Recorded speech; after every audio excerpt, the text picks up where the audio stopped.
Good morning, and thank you for making time to attend the workshop, and also many thanks for Lee and the team for organizing. This is really already a great setup. I'm going to give a short introduction about the workshop days, and this is the plan now, but it doesn't mean that it's carved in stone, so this can be an adaptive agenda. This is now my idea, but we can see how quick we move, and then we can flexibly move components around, so that we also respect the movement, or that everybody can move in a good speed forward, and that we can cover as much as possible. Before I start, it would be good to hear from you your expectations. So what do you hope to gain from this workshop? Which aspects of, maybe you don't know, but maybe you can say something about this. Which aspects of online active learning interest you most? And what challenges do you face in transforming your courses? But mostly, what do you hope to gain from this workshop? And the other two questions can kind of help you reflect. Do you want me to pass around the microphone for that, or I don't know? Maybe you just can. And then I can write down some expectations.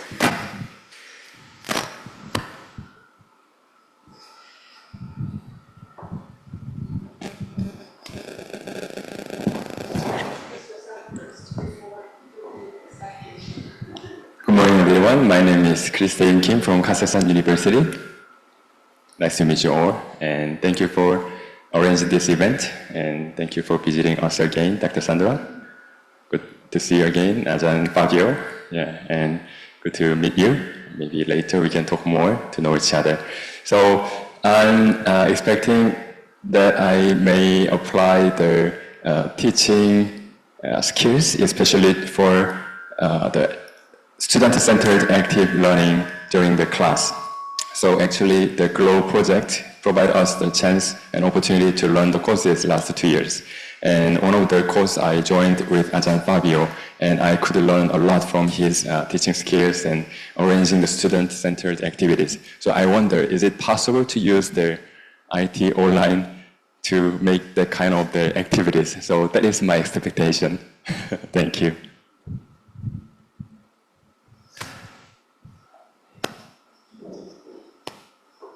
Good morning, I'm Mr. Jirapat Sangsu from AIT. So I'm a lab supervisor. So our expectation is to make our learning system maybe not for our students, for other people or other campus also. And they maybe come to join, see the record.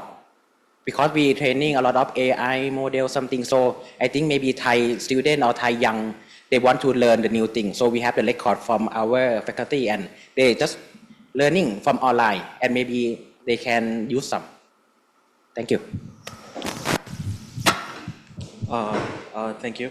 Good morning, everyone. So I'm Suhel Acharya. I'm a doctoral student at AIT. So the expectation from this workshop is, since we're already, like P2 already mentioned, that we've been using Moodle for our sessions. So we can, the main idea is HP5, how we can make interactive contents better from it. Yeah, that's primarily the, yeah. Okay, thank you. Good morning, everyone. I am Awanindra Lab. I'm from Nepal, and I'm currently working as a research assistant for Dr. Chutiporn. And from this workshop, what I expect is same what our team members mentioned, to be very precise. The organization and scalability of the contents, what I expect to learn is, that is what I expect to learn. Thank you.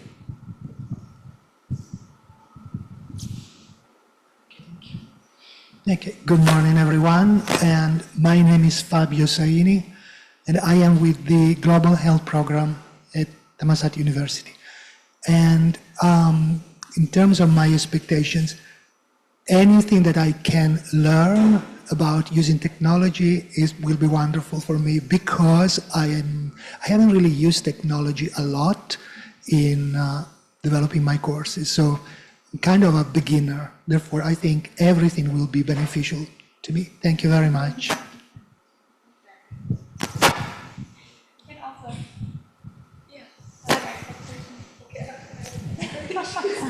Good morning. My name is Champuno Somabong. I am IT technical faculty of public health. My English is not good, but I will trying to learn. Thank you.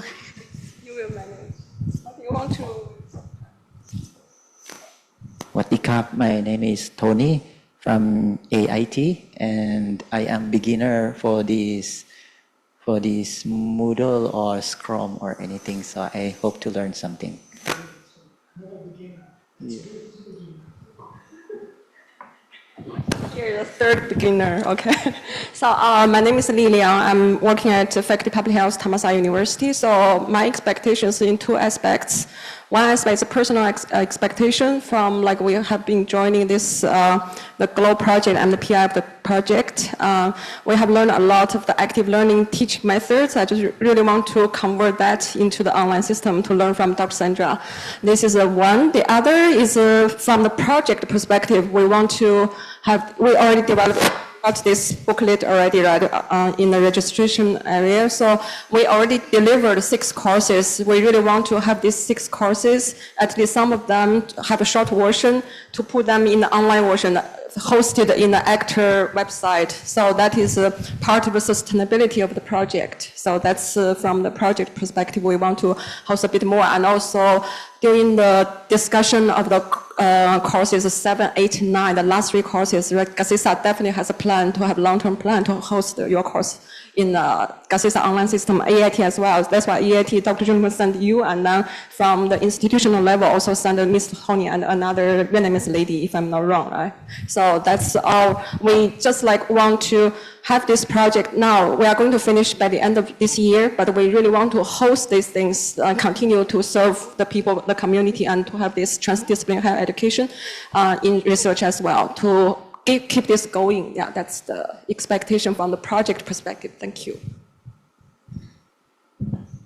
All right, great. Many thanks. So we will come back to the expectations, but essentially to learn, so if I summarize, to gain the skills for student-centered active learning, for online course delivery, how to deliver to a versatile studentship, how to leverage Moodle, but I mean, essentially any LMS. For active learning, LMS stands for Learning Management System. So learning management system can be many things. So AIT is using Moodle. Thammasat is now using OpenEdX. So we have different systems, but it's not a problem. So we also want to look at organized scaling contents, which will be, I think, covered as part of the SCORM packages we're going to have a look at. And then how to best use technology for course delivery. I don't know if we can go so technical to look at specific existing technical frameworks that exist for Moodle. I don't think so, but we will mostly look into how to leverage well, technology for course delivery. So this is why I framed it that way. And then we will look at converting the existing courses into e-learning that you've delivered face-to-face, and translating those existing courses, which there are 6, as far as I understand now, according to the booklet, into shortened e-learning courses. And then you would also want to have a discussion on courses 7, 8, 9, because you want to have them as e-learning right away. Okay. Great. Just gonna add that. Okay, so these are the expectations, and so thinking at, okay, maybe I'm coming back to this question, so I'm gonna first present you the agenda and how I think we can best progress, but again, this looks very detailed, and but it doesn't mean it's set in stone. We can flexibly move things around. It's a bit tough to read, huh?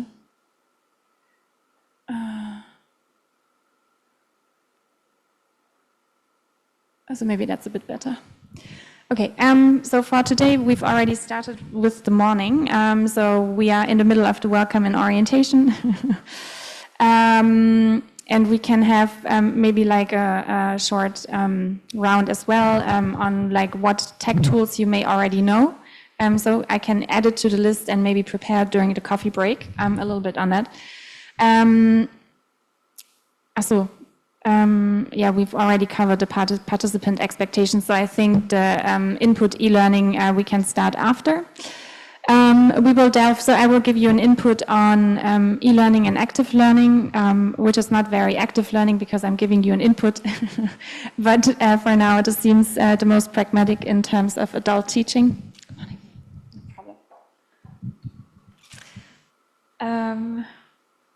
So yeah, I'm going to give you an input on blended and e-learning approaches, on active learning principles for online delivery, so different kind of modalities you can use. Then we will have a coffee break. 15 minutes should be fine, I guess. I mean, also like a comfort break. And then we'll continue exploring tech tools for active online teaching. So we're going to delve deeper and we're going to divide in groups. As of now, I've put 3 tools, but we can also flexibly increase the number of tools if you want to have more groups. So the idea of the hands-on exercise is delving or throwing you into active learning yourself so that you will test these tools yourself and explore them. And I will give you also some activities, how you can do active learning with these tools. And yeah, but I'm going to explain on that later. In the afternoon, we're going to have a look at tools for course content delivery. So we're going to have a lunch break for like an hour. Is that okay? Or yeah, okay. So we're going to look at different tools. Also, we're going to start with SCORM basics. So what is this SCORM and why is it important? And we're going to have an introduction to the specific software, which is called Articulate, which we will be using to develop these SCORM packages. This is what they called. Maybe for now you can live with the name, and we will delve deeper into those. We will also have a hands-on activity, so where we will look at building a SCORM quiz or an interactive blog in the software Articulate. So to familiarize yourself with the software. So it sounds a lot, but it's hopefully you'll also find it that it's very easy to use. And yeah, so but we will see how the session goes and how much time we will need. Also for the live demo and hands-on, if we find that we need more time, we can flexibly shift other things to the other day, essentially. Then we will look into a group work activity where we actually start translating courses into e-learning content. So you will identify like which you've already done, but you can redo it in terms of online delivery, because as Lee said, the courses are also meant to be shortened because maybe as of now they're a little bit too complex for online delivery. So it's good to revisit the respective learning outcomes and think about what is like the key outcomes, what do you want to retain in the online course, and then also decide which components you want to use online as an e-learning format, so-called asynchronous, which go into SCORM packages, videos, readings, for example, or how you can leverage synchronous elements as well. So this will be a group work where you start looking at your actual course, then again a short coffee break, and we will then continue with an exercise embedding active learning in courses, so that we look at active learning methods and how you can integrate them in your course into the existing ones for online delivery. We're going to then have a wrap-up and reflection. So what did you learn? What was most surprising to you? And we will then revisit day 2. So in terms of what we have managed to finish to do in day 1. So hopefully by the end of day 1, you will have experienced at least or learned about 5 tech tools a little bit more in depth for active learning. I mean, Zoom we all know, but how can you use it best for active learning? This is another lens you can look at using Zoom, for example, and then there are maybe tools that you don't know yet that hopefully you have an idea about by the end of the day. We have started the translation of own courses into an e-learning structure with active learning elements embedded, and hopefully we also managed to build a first SCORM element in this software Articulate. For day 2, we basically gonna continue the course transformation, so we're gonna recap and reflect on day 1. Then we're going to look a little bit into backward design for e-learning, continue group work with course mapping, so continue building on the courses, delving deeper into Articulate, and we also going to have a look at the learning management system integration. So for example, how does the SCORM connect with OpenEdX or Moodle? In the afternoon, we can explore more tools for active learning, and then continue working on translating the course into the e-learning format. On day 3, it's going to be a bit more practical, so we're going to have a micro-teaching round, so where each group delivers a short presentation of their online course, and where other participants can kind of be students, and then this will give us some also opportunity to peer feedback. So is the course clear? Is the active learning well embedded? So we can have kind of this feedback, and then you can go back to your course segment that you presented, revise, and give it another try. So that you also learn what works well, where there's problems, so that you get feedback to make you confident as you move forward to create these online courses.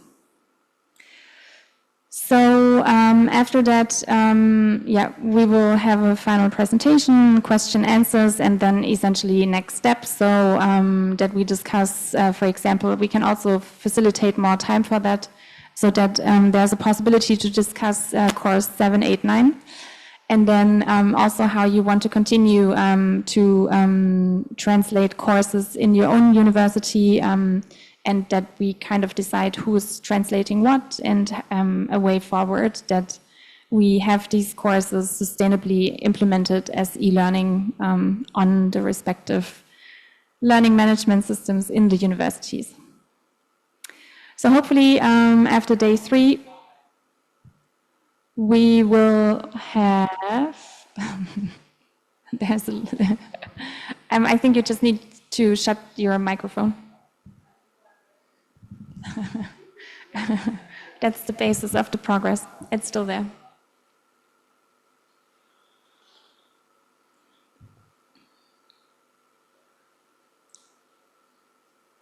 Hello, something. I think, is there an echo? No. Okay, that's the microphone echo. So by day 3, we will have a translated e-learning blended learning course prototype, at least one SCORM package developed in Articulate and uploaded into the LMS as an exercise. Hopefully a clear teaching plan with active learning methods, and this experience of this micro-teaching and peer feedback on day 3. So this is what lies ahead of us. I hope, but we can, this is an idea, and we can see how quickly we move forward, and what maybe where we want to spend more time, and maybe where we can move faster. So this is really flexible. The question is also, because the agenda is now presented in a way where each university basically develops a course, or where we can have, the thinking was maybe to do more courses, so that there's, okay, I'm confusing now, so I'm trying to say it in a less confusing way. So there's different options how we can move forward through the workshop. So the idea is to use our time and to start already translating the face-to-face contents into e-learning. And the question is, if we want to move with one course, so that we pick one course only, which we will work on during the next 2.5, 3 days, or do you want to like do different courses, and for the activities we basically split up and that each group works on a specific course, but for example we would have like 3 courses. So I hope this was less confusing, and I don't know if you have a preference for that. Good morning. So maybe I'm just cold calling. Maybe we start with you. Do you have a preference? One course. Sorry. Yes. Because we are recording here.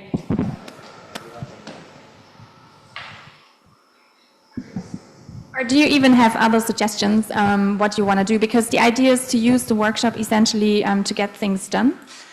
So that we don't, I mean, I will give inputs, but the whole idea is also that you work on things because you want to learn actively how to use different tools and how to translate these face-to-face courses into e-learning.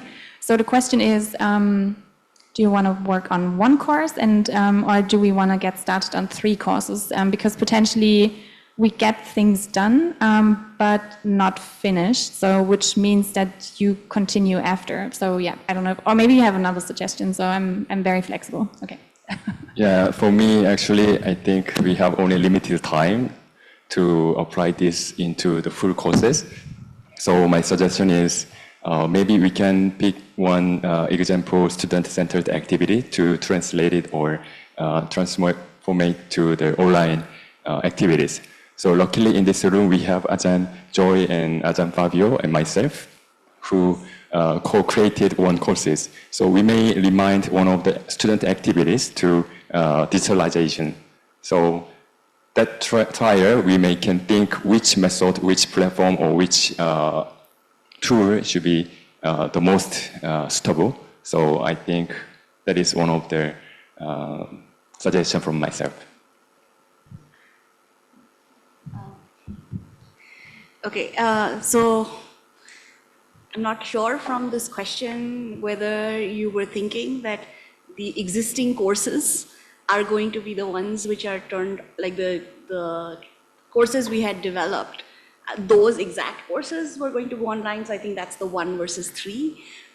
But the room that we have and the way that we are having it, we actually, I think it's better we don't link it to any one specific course that we have already developed, because we've also discussed that those courses may go forward or not in different ways in the universities, and we're not going to be teaching it 3 universities together in the future. That we have already figured out is not a practical kind of model for us to go forward. So the courses in the exact way that they were taught previously are not going to be replicated, I feel. I think this will be much more useful, and I also came for this from that perspective, that how do we, and maybe that's similar to what Chris is saying, that if we have some activities in mind, how do we digitalize that, or how do we take that into sort of the next step, and thinking from a design perspective, like creatively, rather than a very specific course, because I'm not sure we have that many specific courses. I don't know about Ajahn Fabio, but I don't have a specific course in mind when I've come here. I'm just saying, okay, how can I bring this practice into my everyday teaching, which may be in some parts in different courses, or maybe new courses we are coming up in our curriculum.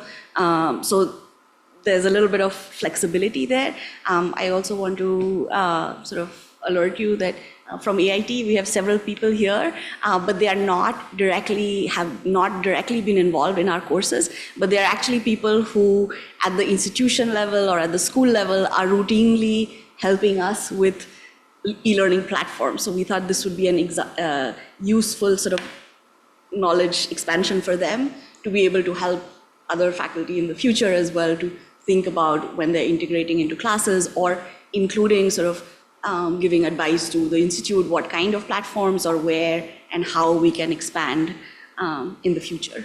So it's a little bit more broader in that sense rather than task-oriented in my mind.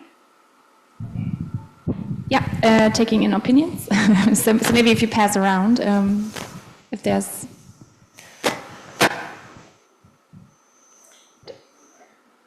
Or maybe we just go one by one, that everybody has the opportunity to state their opinion.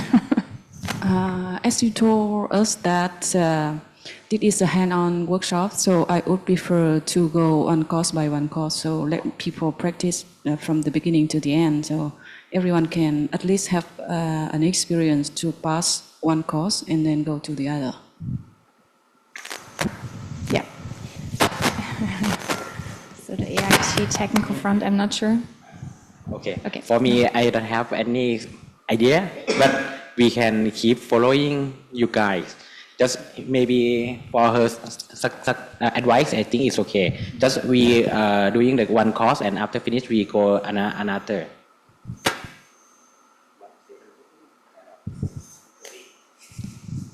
Yeah, regarding that kind of approach and how we're going to move on with the workshop, for me, I think for us to have really that good hands-on, since there are three professors, different professors here, and then for me, yeah, I think to get a clear understanding of everything, I think we should work on smaller groups. I think if we could have 3 groups and then each group will have their own course, that would be better for me, so that it will be the same principle applied to different courses. So we can see that it comes up with the same approach and it comes up to the same outcome, hopefully. So with the same principles that we apply. So I think 3 different courses will really show that this really is principle-based, and whatever courses that we have, it is applicable. So for me, like a smaller group of 3, I think we can work on hands-on with the guidance of our different professors around, working on different learning management systems that we have, edX or Moodle or anything, then that would highlight the positive thing that we could get out from this system. All right, thank you. I honestly, I'm a little confused. So, because, because of my very limited experience in using online tools to deliver courses, so I'm not sure what could work best here. So I'm just open to whatever, the group wants to do, and I will just contribute what I can. Well, I'm also open to different options, because here the composition of the people here, they are the lecturers who are involved in the development of courses and deliver the courses, and also here we have all the technical people. So, but one thing probably is working in a small group. That might work better, yeah, rather than big group.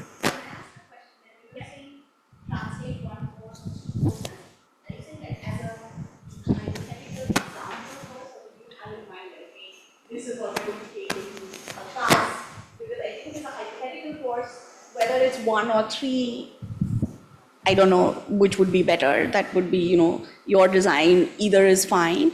If you want a concrete course, I think that's a little bit tougher, in my mind at least, because I didn't come with a concrete course in mind. I don't know if Ajahn Fabio has a concrete course. No, Chris doesn't. Dr. Lee? Yeah. Yeah.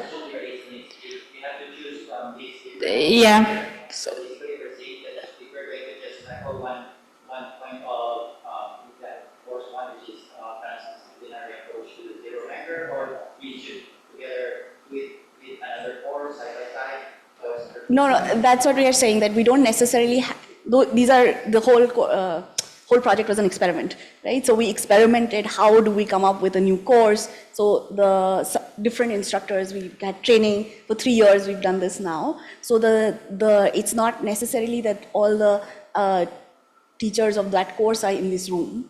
So there's no, and how we are, it's more skill building than the actual content of the course that we've been for. Yeah. So that's why we can take any hypothetical course, or a hypothetical scenario. I think that would work. But if we have to think of a concrete course, that might be a little bit more difficult. We're from 3 different institutes and.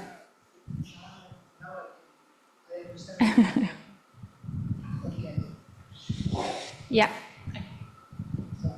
Now, the issue with selecting one of the courses listed here is, for example, personally, I participating only in developing one of those courses.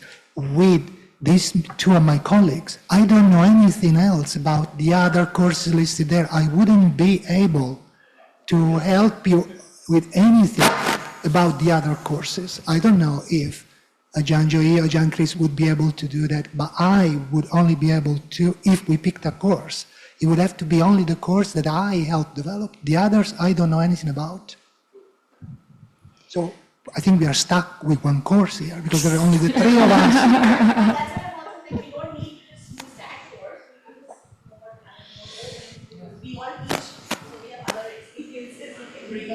Yeah.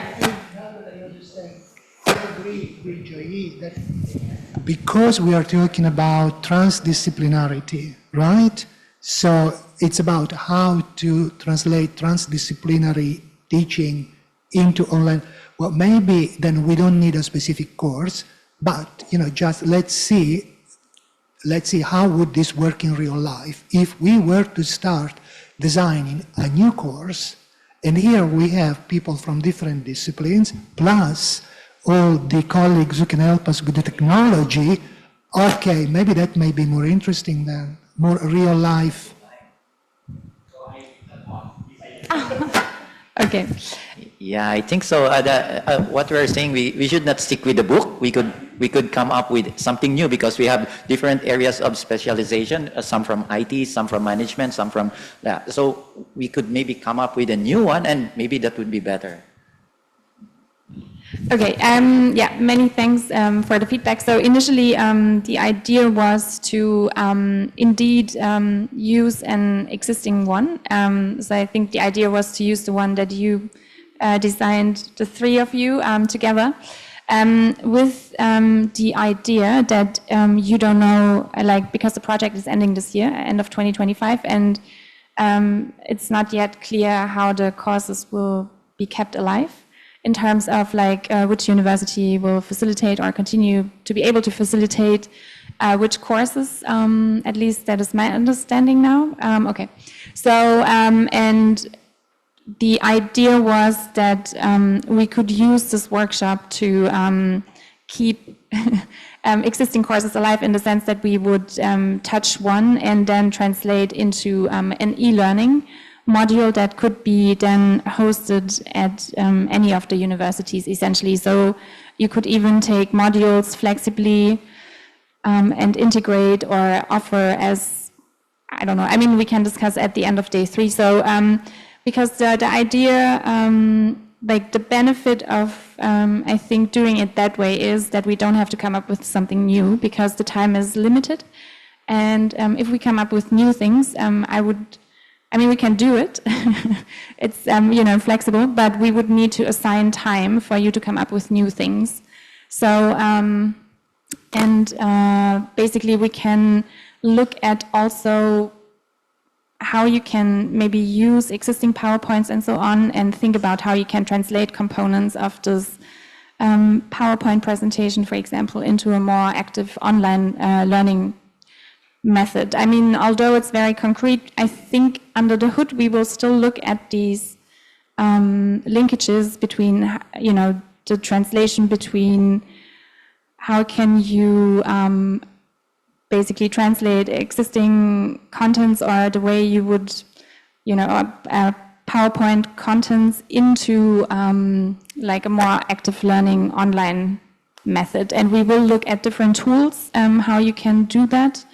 So the idea was to go through different tools that you can use for active learning. There's also a long list of different learning activities, active learning activities that you can then look into more detail during the group work. So to familiarize yourself, maybe get inspiration.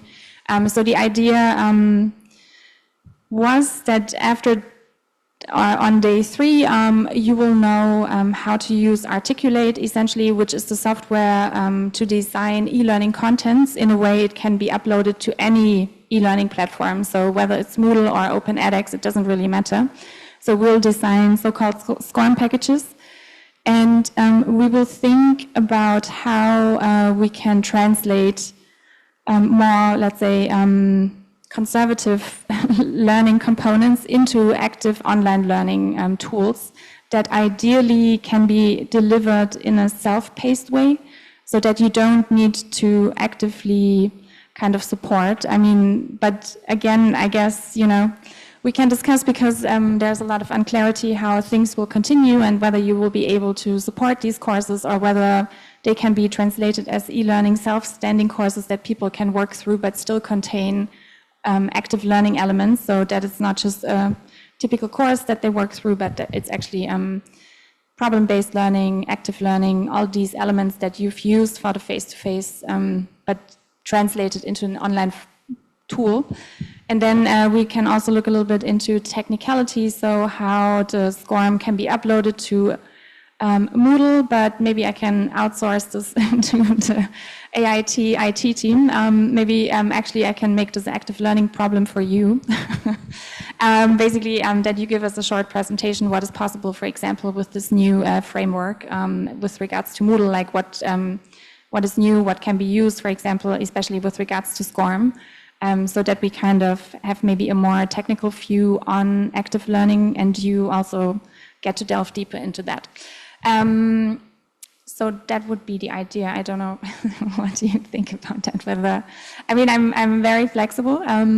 So I'm just a little bit worried that if we start something new, we will need to dedicate time to come up with new things, and you will need to sit and discuss contents and stuff. And I'm happy to do it, but I'm just, thinking that this may take away time from us looking at online learning. Yeah.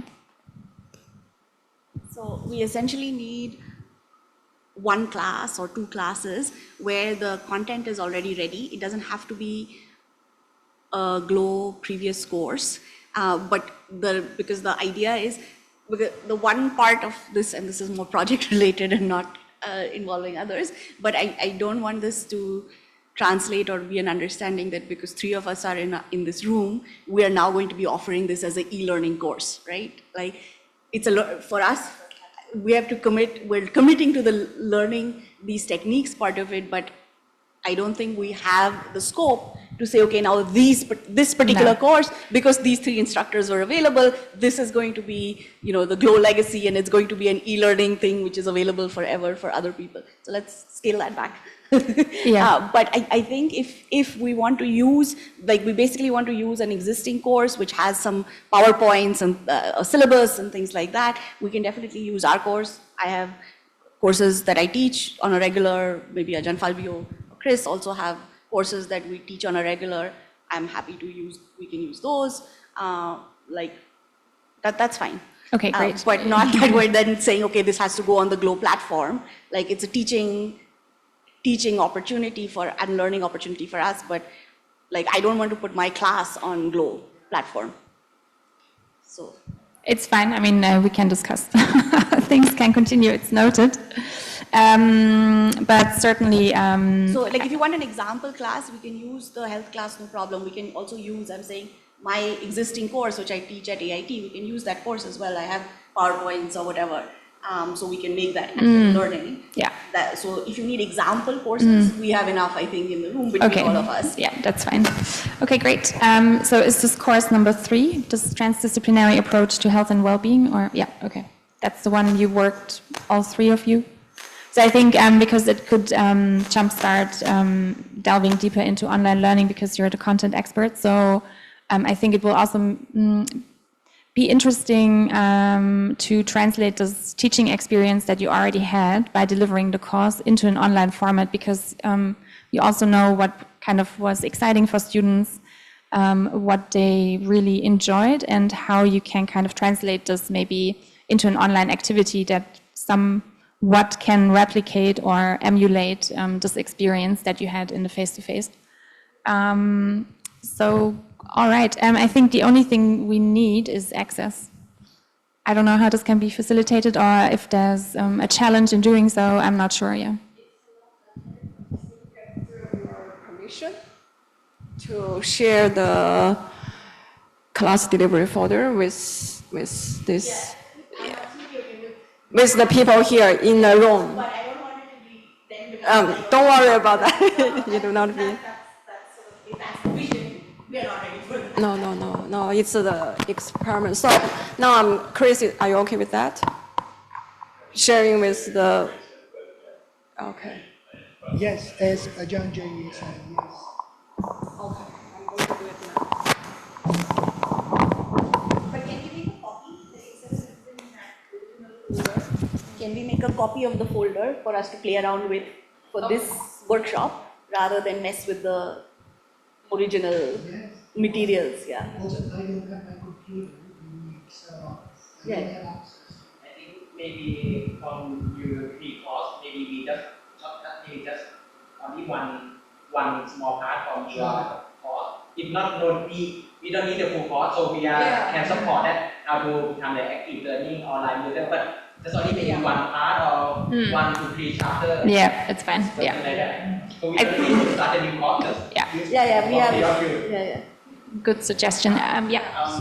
After hearing all the points of view from Sandra and everyone, I think, I didn't really understand when we talk about at first course 1, course 2, course 3. And now I understand that, okay, we have to select from the pre-existing one rather than have a new one, so that it will be more faster for us to learn about articulate or scroll. I think not we might as well just select between 1, 2, 3 course, only one course, and then we can work on that one without Professor Joy sharing whatever she has. At least we're all, a lot of you are familiar already with the pre-existing course. It will be faster for us to understand the house of what to do rather than the content itself. And that is more important for us. So I think we should just select whether we are comfortable with course 1, course 2, or 3, just one.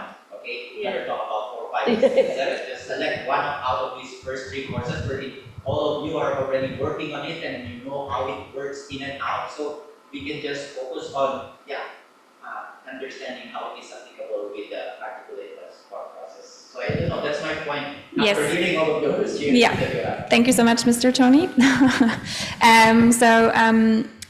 I mean, from my point of view, but I'm happy to get your suggestions because you should be comfortable moving forward. So as far as I understood, it seems that course 3, since Fabio, Joy, and Chris worked on them, seems to be from my point of view, the best choice because all 3 of them have the experiences teaching the course and they are well acquainted with the material.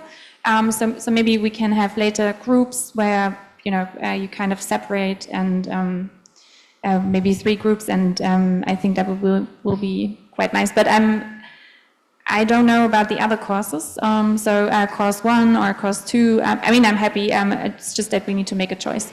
So maybe, do you have another preference than course 3? If so, I think please. For the others, it doesn't matter because they're not there. So to them, 1, 2, 3 is all the same. Okay. So I think we just, for efficiency, we just go with 3 because the 3 of us are great. here. Great. So we made a first decision. So we will be using the course 3 materials, Transdisciplinary Approach to Health and Wellbeing. And Lee will prepare or someone who has access? Or it's you? I'm doing it now, but I need which sessions 3 of you want to share because it doesn't matter, just pick one. I think just here you folder and you just do 1 or 2. Yeah, I'm asking which one. We have 2 sessions.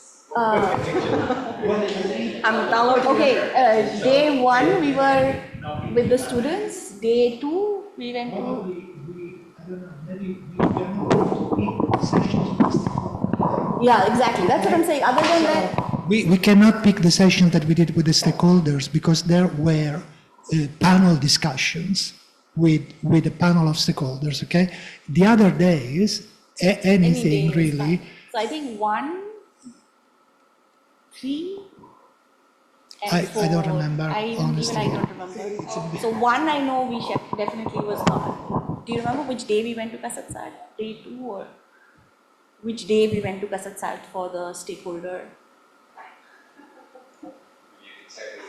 Yeah, it's been more than a year. But I remember some student-centered activity. No, so that's what we're saying, that other than the day we went with the stakeholders, any other day is fine to pick. Yes. And so So we just have to look at the schedule and then. Yes. Okay.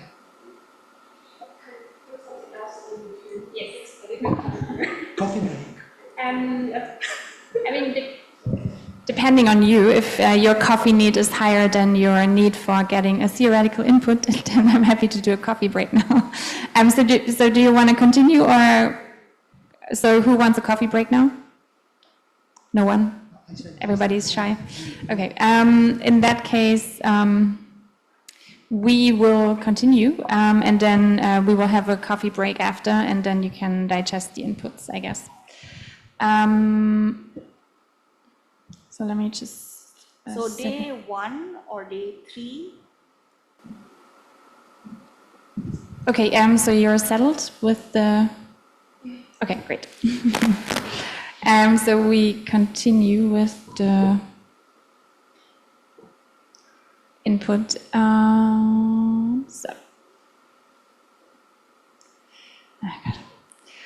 So I'm gonna give you an input on active learning and an e-learning environment. So this is kind of the first step, but we gonna go through the different tools hands-on. So all of what I'm talking about, you'll be going through most components in then group works, and then you'll translate the content into that.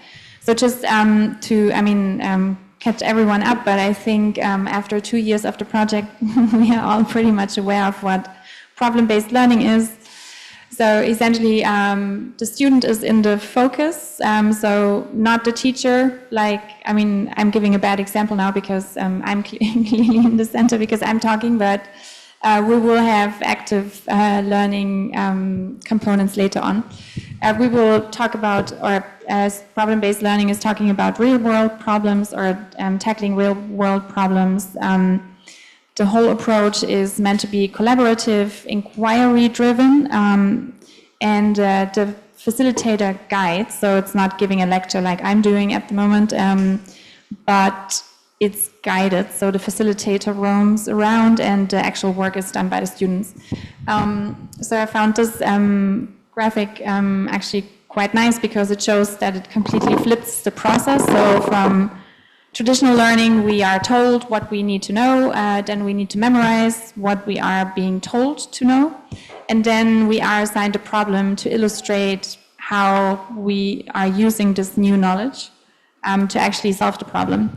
Problem-based learning switches it around, so we first start with the problem, then we identify what we need to know, and then learn and apply it to solve the problem. So it essentially flips around the process. Instead of starting from the knowledge, we are starting from the problem. So active learning online. So also in terms of the learning, like how much is actually retained. You can see this pyramid. I'm sure you came across it after 2 years of the GLOW. Yes. So we had the T-shaped learning and then the pyramid.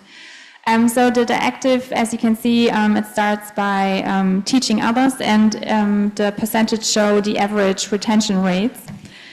So the more active, the higher your retention of what you've learned actually. And it involves also different sensory systems, so that your nervous system is activated while learning, which increases retention of the contents that you've actually learned. Teaching others is the best way of doing it because you're highly engaged, and this can be done also in peer-to-peer teaching, so that you don't have like one person doing it. Practice doing it. Discussion is about 50% retention. A simple demonstration is still doing things, but it's done by one person showing something, so average retention rates drop. And then audio-visual, so for example, watching a video is quite passive, so retention rate is quite low. Reading and lecture have the worst retention rates because it's basically only very few sensory systems that are involved, so this is why retention rate drop. So essentially, as we know, active learning means that students are co-creators of their learning process. They engage in doing, discussing, applying, reflecting, rather than just listening, just because of increasing also this retention rate. And core principles are engagement, which we want to keep in mind. So students interact continuously, ideally with content, peers, and instructors. Learning is not transferred, but built through activity. And students apply concept in small tasks, case studies, or problem solving. And there's always a feedback loop. So for immediate reflection, because this reflection and feedback solidifies the learning. So in terms of online learning, we essentially have kind of two modes available. So we have kind of, it doesn't have to be self-paced, it can be still paced, but there's asynchronous and synchronous e-learning. So asynchronous it means you can do it independently. So basically anytime, anywhere. So students learn individually, not in real time with the teacher, but they can go online and work through the course contents themselves, for example. And this can be translated with these mysterious SCORM modules, which we're going to delve deeper into later. Recorded lectures, readings, online quizzes, for example. Synchronous means live at the same time.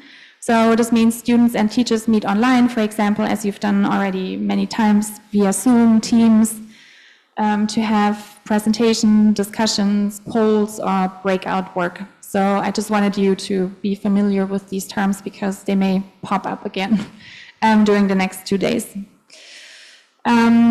So for example, how we can use online learning with active learning is through these SCORM modules, which allow us to include quizzes, drag and drop tasks you may have seen online as well, where you can have also quite difficult drag and drop tasks. You can also branch scenarios. You can use microtasks, so 3 to 5 minute activities like answer a question, summarize in 1 sentence, or choose the correct case solution. You can also prompt reflection. So, for example, you can have a short journal entry in the learning management system, post in a discussion forum, or contribute to a Padlet, which is like an online collaboration tool after watching a video. And there can be also collaborative follow-ups, even after asynchronous tasks, so learners can share results, comment, or build something together. So you can still facilitate asynchronously that people meet up synchronously through Google Docs, Miro, or in these collaborative tools, they can also do this one after the other, but still create something together. So the benefits are clearly that learners can move at their own pace. It's ideal for diverse schedules. For example, if when we move forward, that there will be different students in different time zones with different bandwidth accessibility. I remember that AIT that you said that you have African students or something with difficulties in bandwidth, but yeah. So the engagement, so with active elements, you can keep learners focused, and through the SCORM, you can also track the progress and completion of the modules. Challenges are always risk of isolation, so you need to take this into account as well, and hopefully we can counter that through the active learning components. It requires more self-discipline and motivation to do a self-paced course. So we really need interactive content, not just videos and readings. And yeah, but I think this is not really a problem for these settings because SCORM integration can be a bit resource heavy, but I think the servers should be able to manage. But nevertheless, it will be, I guess, a task for you guys. So essentially, thinking about this activity in a self-paced, asynchronous way, I think this is what we wanted to look at, right? I mean, I wasn't also clear because there's a little bit of unclarity how these e-learning courses can be offered in the future, especially looking at courses 7, 8, 9 that are going to be developed, whether you want, but maybe this is a discussion. I'm not sure if we should have the discussion now or at day 3, because it kind of also needs to be translated into the course, whether you want it blended or self-paced asynchronously, so as a self-standing course that you can offer. But thinking about that the GLOW is ending this year, probably there will be no resources in following through with delivery, right? Face-to-face? Okay. I think we're making it more complex by trying to think about how 789 will be delivered. Let's at least develop 789. We're going way ahead, and that discussion cannot happen here. It has to happen in the management group. Yeah. Other people have nothing to contribute to that. It has to be management group. But I think maybe for the workshop, we're going to go with self-paced asynchronously, because this is the most independent. And then, I mean, I'm going to talk a little bit about blended learning as well, but we focus on designing the components if the students just go through them themselves. So I think that is, because this is the most difficult one, I think, anyways. Like that's the outer case, so that's good to go with. Yeah. Because the blended learning and things we might have experienced already. Okay. So that's good. So essentially, the students progress individually through the structured online materials and ideally combines content and interactive tasks. The SCORM modules also track learner progress, quiz scores, time spent, completion. So in the future, I mean, you could even think about assigning automatically certificates. I mean, just as a thought, it doesn't have to be. And ideally, you pair videos and readings, because as we've seen from the pyramid, because it has the least retention, with reflection prompts, guiding questions, quick polls. You can embed quizzes and microtasks to reinforce learning and apply knowledge immediately.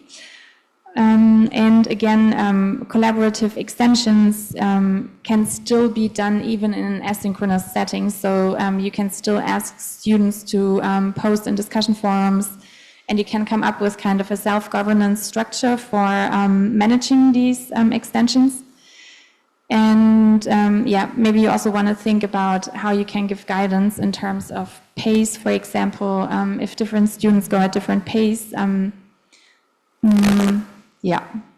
But I think that should be fine. So active learning activities and e-learning. So for example, what you can do is online, just to get this started already a little bit more concretely, is for example, think, pair, share.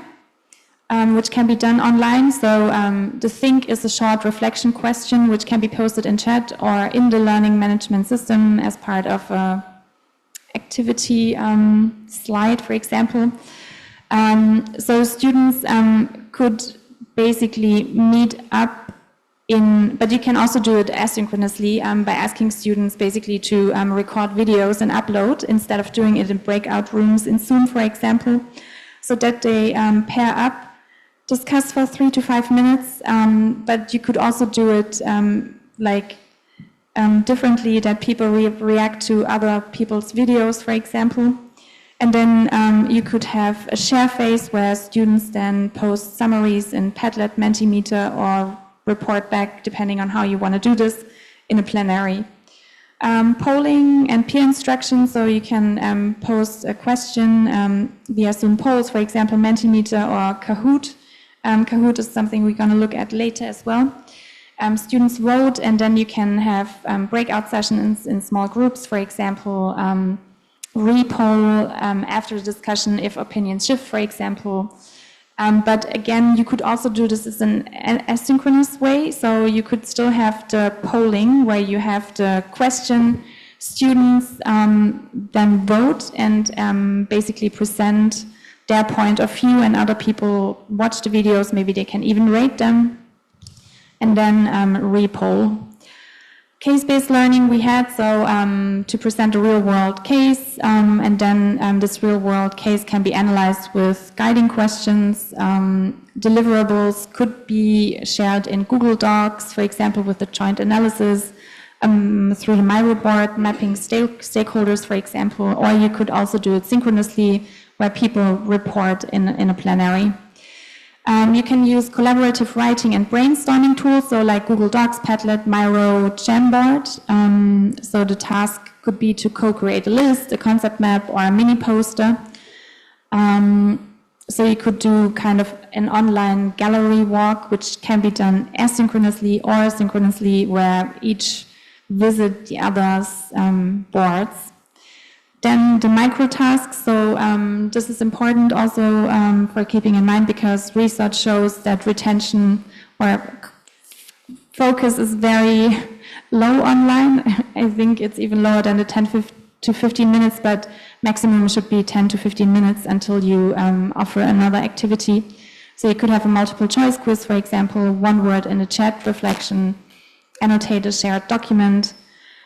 So to keep attention high, especially if you're doing a long Zoom session, that you always integrate activities to keep people active.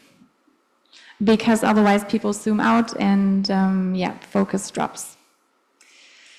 And important always the feedback, to include the feedback. I'm gonna go over, or am I going through this? One thing I just noticed, Jamboard doesn't exist anymore. Oh, it doesn't, okay.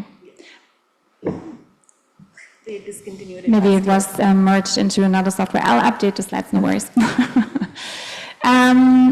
So just to go through some other strategies, but you'll go a list with other activities yourself.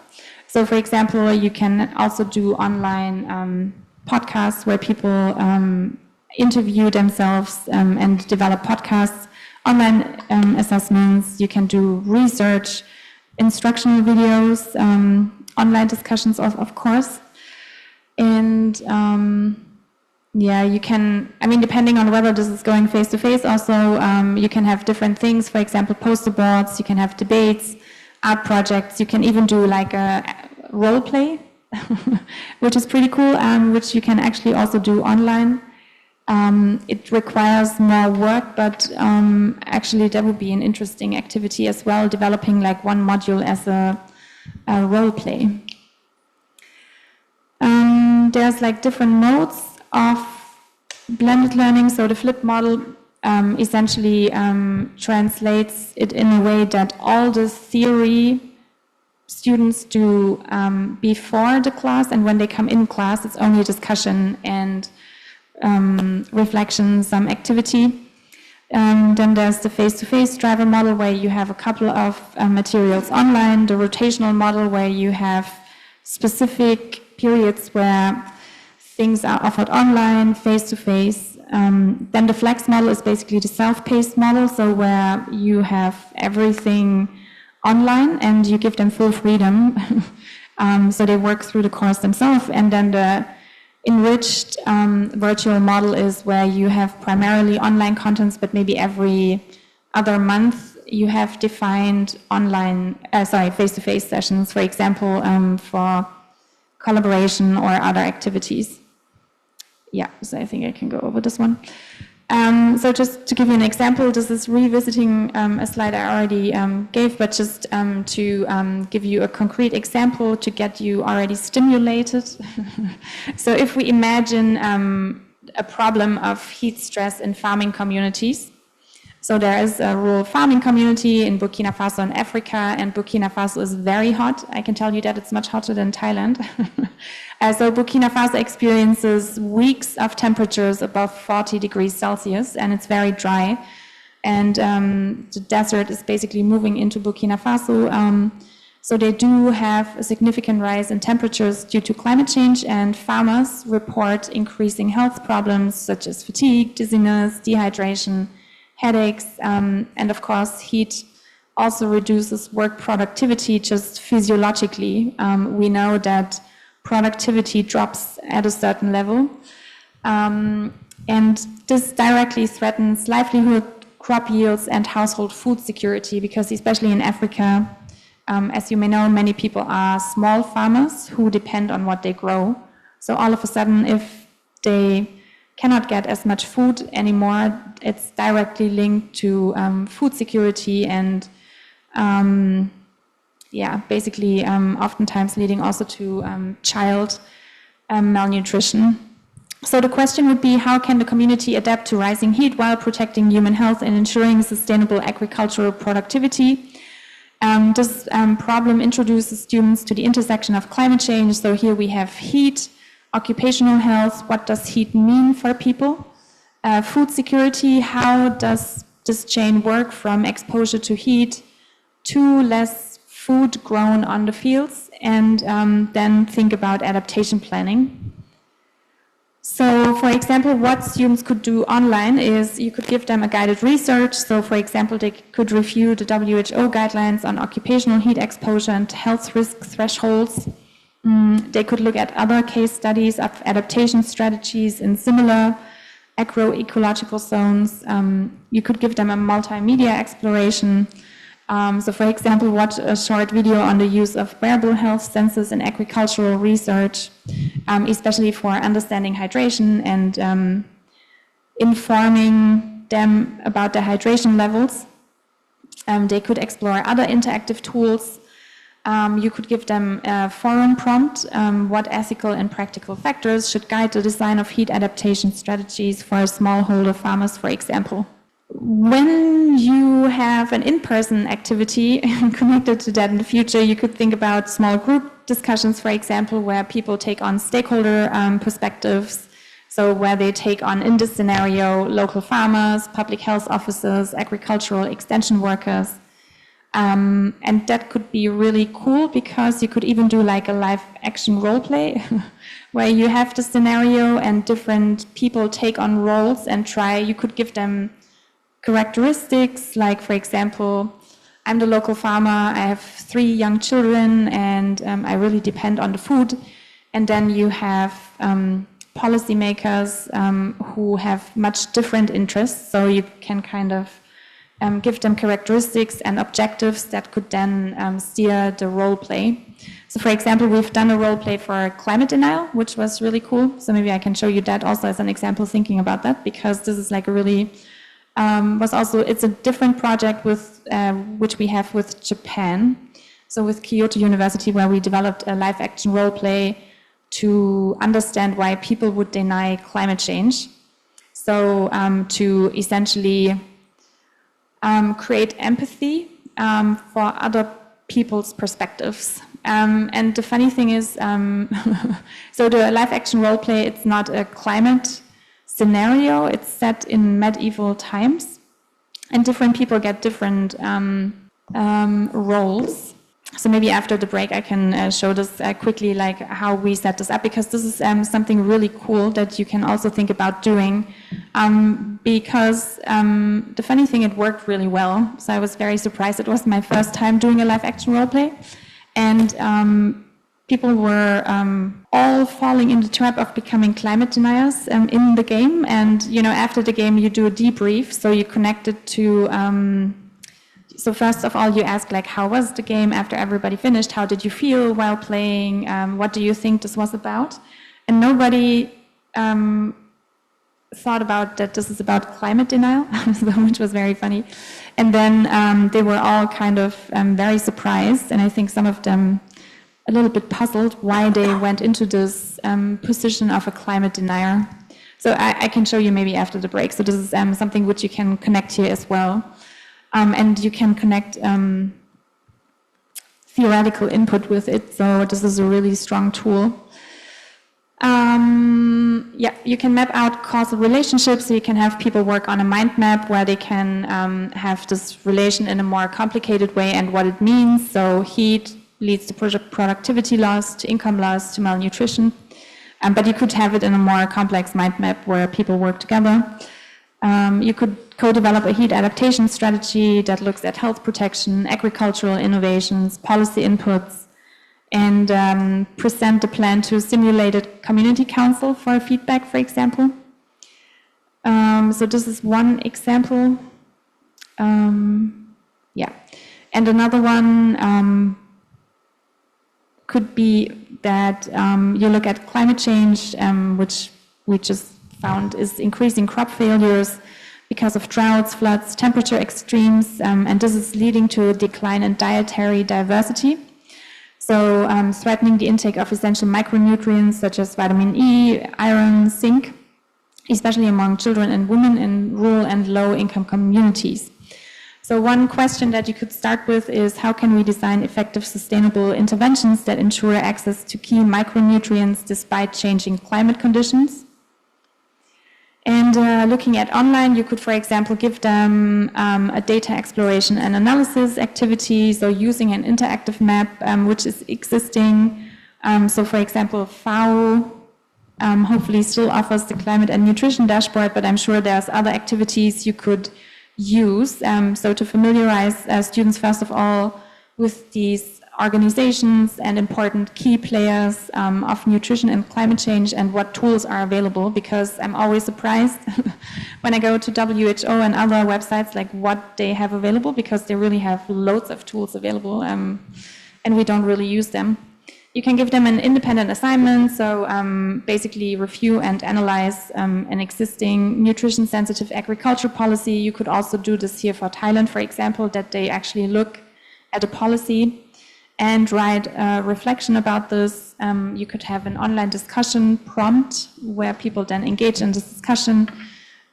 You can have, if you want to have it in person, but you could also do it live online, a structured debate, or a group activity in terms of intervention co-design, which is more complex, but maybe in the end could even lead to a paper, to a scientific paper, because thinking as a researcher, that's always one point. But it could be maybe a common paper, for example. So you could have them select a real district, for example, also in Thailand, and then develop a nutrition-focused adaptation strategy by thinking about climate-resilient crop varieties, community-based gardens, fortification or supplementation of missing micronutrients, educational campaigns, or mobile health outreach. And maybe they could connect this to what is already existing. So they could have a proposal which maybe could be even translated into a paper, which would be really cool. So yeah. For you to keep in mind also is use or try to use open-ended real-world questions, so questions that do not have a single correct answer, because this unfolds the complexity of things. And facilitate peer-to-peer interaction, because we want this to be student-centered, so design the activities that require students to collaborate, negotiate, and co-construct knowledge. So you can use different tools for that, and we're going to have a look later on more deep. So this is basically the only, just to take off the the scare. So this is the only real input I'm giving after this. Basically, it's only active learning activities coming after this. So this is, yeah, just to let you know. Incorporate multimodal learning resources covering ideally the whole pyramid. So you can use text for, of course, visual, audio, but you know it's at the top of the pyramid, so with the least retention. So it's better to use interactive content as much as possible. Yeah, you can also use this kind of different roles to deepen engagement. So you can give learners specific roles when they work through modules, for example, that they take on throughout the full process of this module, for example. Yeah, I think we're going to go through that later. It's a little bit late. I think we're going to, so I mean, there's different domain-specific content tools available, and while working through the content, maybe we can start collecting some already, so that this can be become a resource. So here's just some example. WHO climate health country profiles, some existing databases like from FAO, the IPCC Interactive Atlas. There's also our World in Data, which provides a lot of good interactive tools that you can integrate in terms of exploring the data interactively and learning how to deal with content that is already existing, especially from important organizations or key organizations. So the process, so the best is to start with simple structured cases and then increase complexity. Ask the right questions and always think about a safe learning environment, so that fosters especially risk-taking, curiosity, and authentic engagement.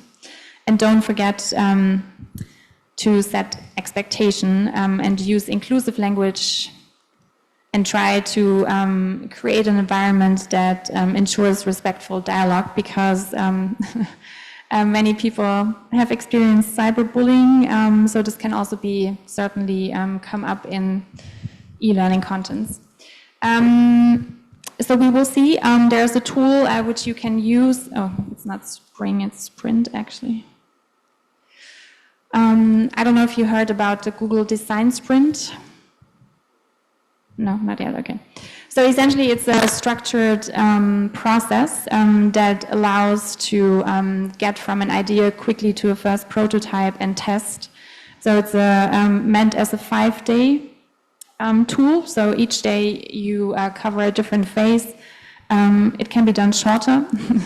So we used this to develop the live action role play, and we did it in 2 days. So basically you start on day 1, understanding and mapping. So if we think about using the Google Design Sprint for developing courses, so day 1 would be to identify course objective learning outcomes, spot challenges in current face-to-face delivery, and which parts fit asynchronously versus synchronously. Day 2 would sketch solutions, so brainstorm possible online activities like quizzes, Padlet boards, breakout rooms, encourage creative redesign of passive lectures, so interactive e-learning tasks, sketching first solutions in this direction. And then you make decisions on day 3, so you prioritize the most engaging and feasible approaches. You build a storyboard for one module as test case. You also ensure student engagement loops, which we would do also in the micro-teaching sessions.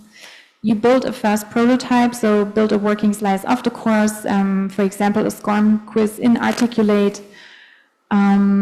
Also thinking about other tools like the Zoom sessions, but there will be other tools. I don't know why Zoom is so much as an example. There will be other tools which can be used asynchronously.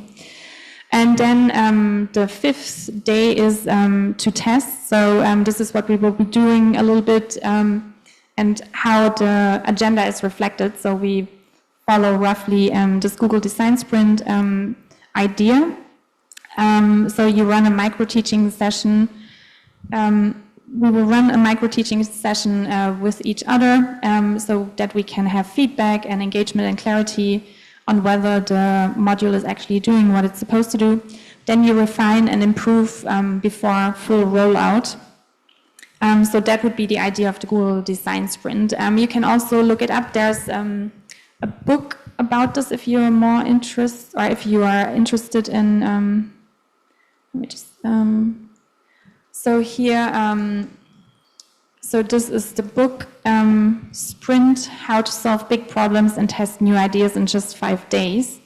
If you're interested in reading up on that, because it can be really a helpful tool in getting ideas developed from a first idea to a prototype and a test.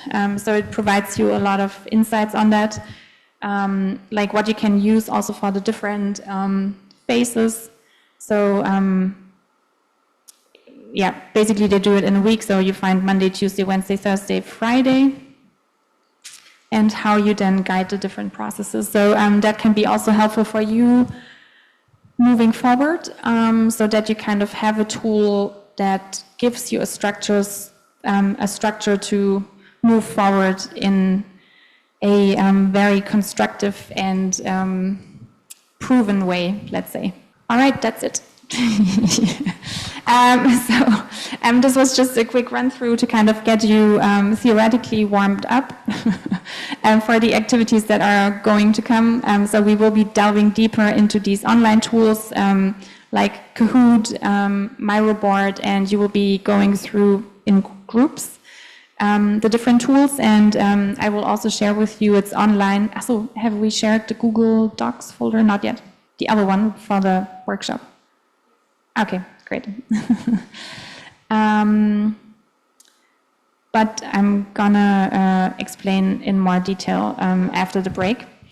So maybe we can have a quick discussion on which active learning method do you use already, like online one, and which maybe tool you know, or which tool you want to learn more which tool you want to learn, maybe. Let me just add that.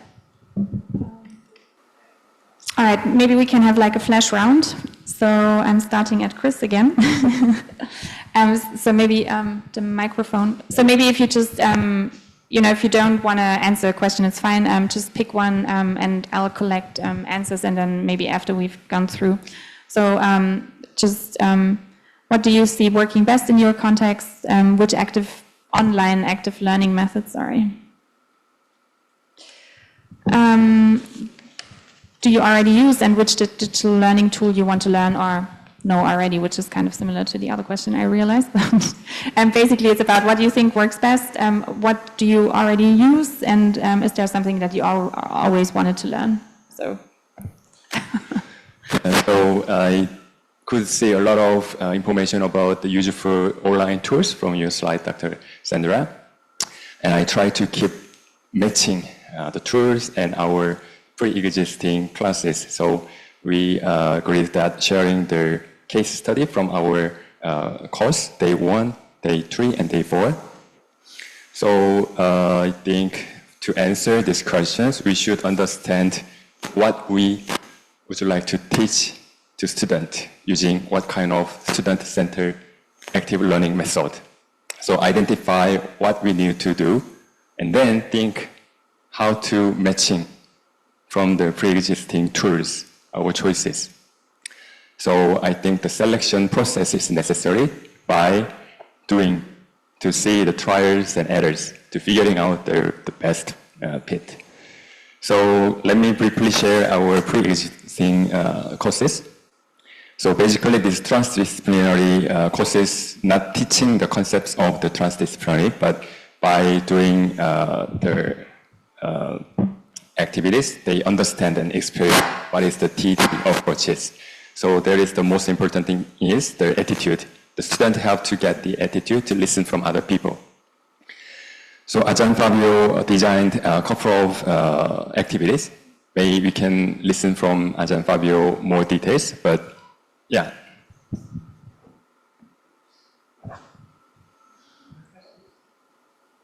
Okay, you can see I have a tech dinosaur, okay?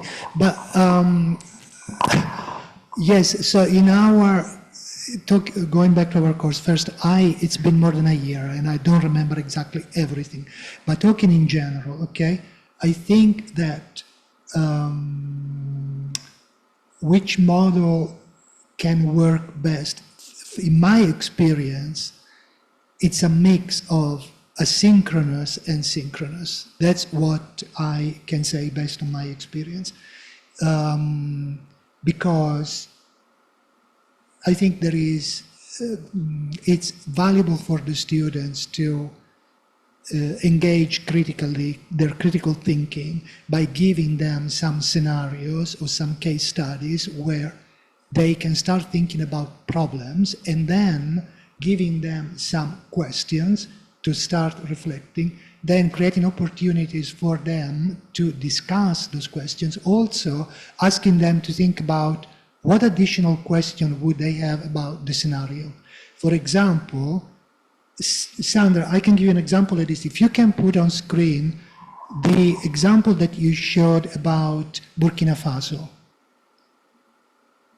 You had an example there about Burkina Faso, right? Yes. And maybe if you can make it bigger for everybody. Okay, so here, for example, if I were to do this, okay, I would add question here. So, you have, yes, the driving question, how can the community adopt to rise in heat while protecting human health and ensuring, but then I would also ask the student, what limitation do you see in this question? Depending on the perspective that I would be using in the course. But for example, in our case, okay, because we were looking at dengue from health and well-being, therefore equity and human rights perspective, and then there was the epidemiological, the vector-borne perspective, there was the gender perspective, and so here you could even ask more, and you could ask the students. So, for example, if we were using breakout rooms, if it was online, we could have different breakout rooms where you could ask one group to look at this question from a human rights perspective, or for an equity perspective, or for a sustainable development perspective. Another breakout room could look at this from a gender perspective. Another breakout could look at this from, I don't know, an environmental perspective, perhaps. So, and then come together in a group and have this discussion. And I think, I don't know, in my experience, it can be done online or it can be done in a class. It can be done with online tools, or it can be done in person, or it can be done, in person first, and then they go in their own time, like it happens in some of my courses where we have some discussion in classes, but then they work in teams, and they, in their own times, they have to meet online and continue the discussion and prepare for the next week when we meet in class again, to then share what was the result of the discussion. I don't know. So I'm not sure if I answer in the question here, but the question is what method can work best. I think it depends on what you want to achieve. Going back to what Chris just said, you need to be clear first about what is your aim, what are your objectives, what are the learning outcomes that you aim to achieve. And once that you have clarity on that, then you can think about, okay, how are you going to have a mix of in-person, online, and specific activities to do that? So that's my experience. Then how they work, it depends, because it's also an issue of resources. For example, we had to teach online all the time during COVID. And it was disastrous from my point of view, because many of our students did not have access to good internet connectivity. And so for example, we had students from some sub-Saharan African countries. They had power failures all the time. It was impossible for them to be online, basically. So it's also an issue of what resources are available to do this kind of approaches, because we also need to consider, if we are doing programs with students who are in different parts of the world, we also need to be very aware about, can they have access to these technologies? That's a lesson that we learned, very difficult lesson, because we just assume that everybody could. No, people cannot. And basic things like not having access to a stable supply of electricity, then you can have all the online tools that you want, but people cannot access them, cannot use them. That's my answer. Thank you very much, Ajahn Fabio. So this is another issue to approach using the TD based on what is the real problem existing. So the accessibility is the important thing. So back to Dr. Sandra's question. So we luckily already have the good example from Ajahn Fabio's class. So I still remember in his class, the student got some questions, like an agree or disagree question. So Ajahn Fabio gave the student to choose their answer. So line up in the agree and disagree, and listen from each student from each group. And by listening others' opinion, we do the rapport. Rapport means they can change their answer from disagree to agree or agree to disagree. So in this case, I saw the tools from Dr. Sandra's slides. Zoom polls could be applied, and Mentimeter could be applied, and Kahoot can be applied for the micro task questions. And also, I remember the first day ice-breaking activities in the class.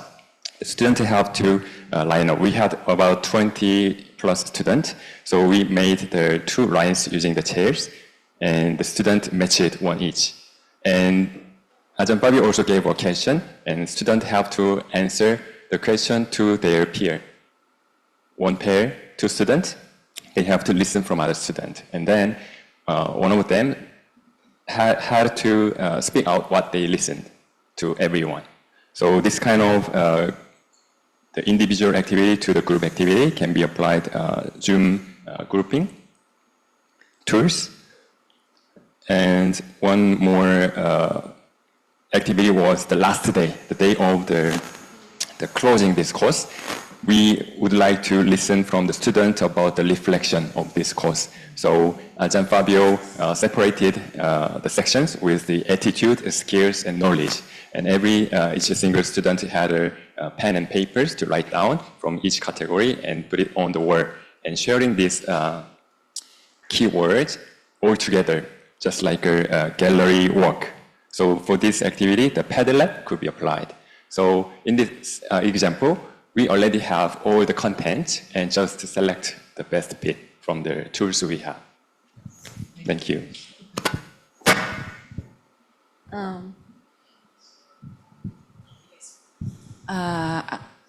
I'm coming here to join, Dr. Joy invited me to join. Actually, I am working a little bit related to model as administrator.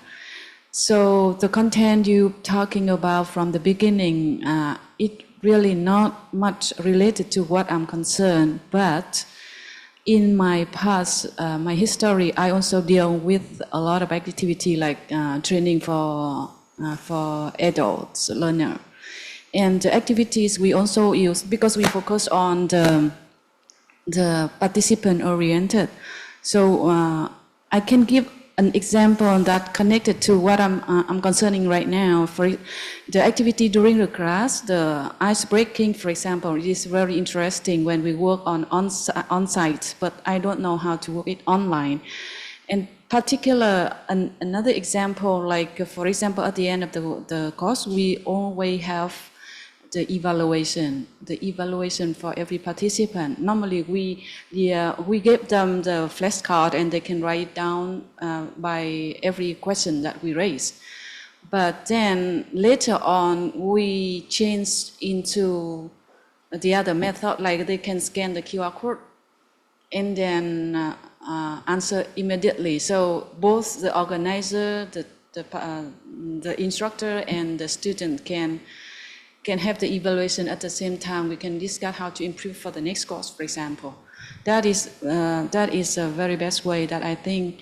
But I'm still, because I'm not a real organization at that time. I am just the trainer. So I'm curious to know how to make it in the online course and what app that we have to use.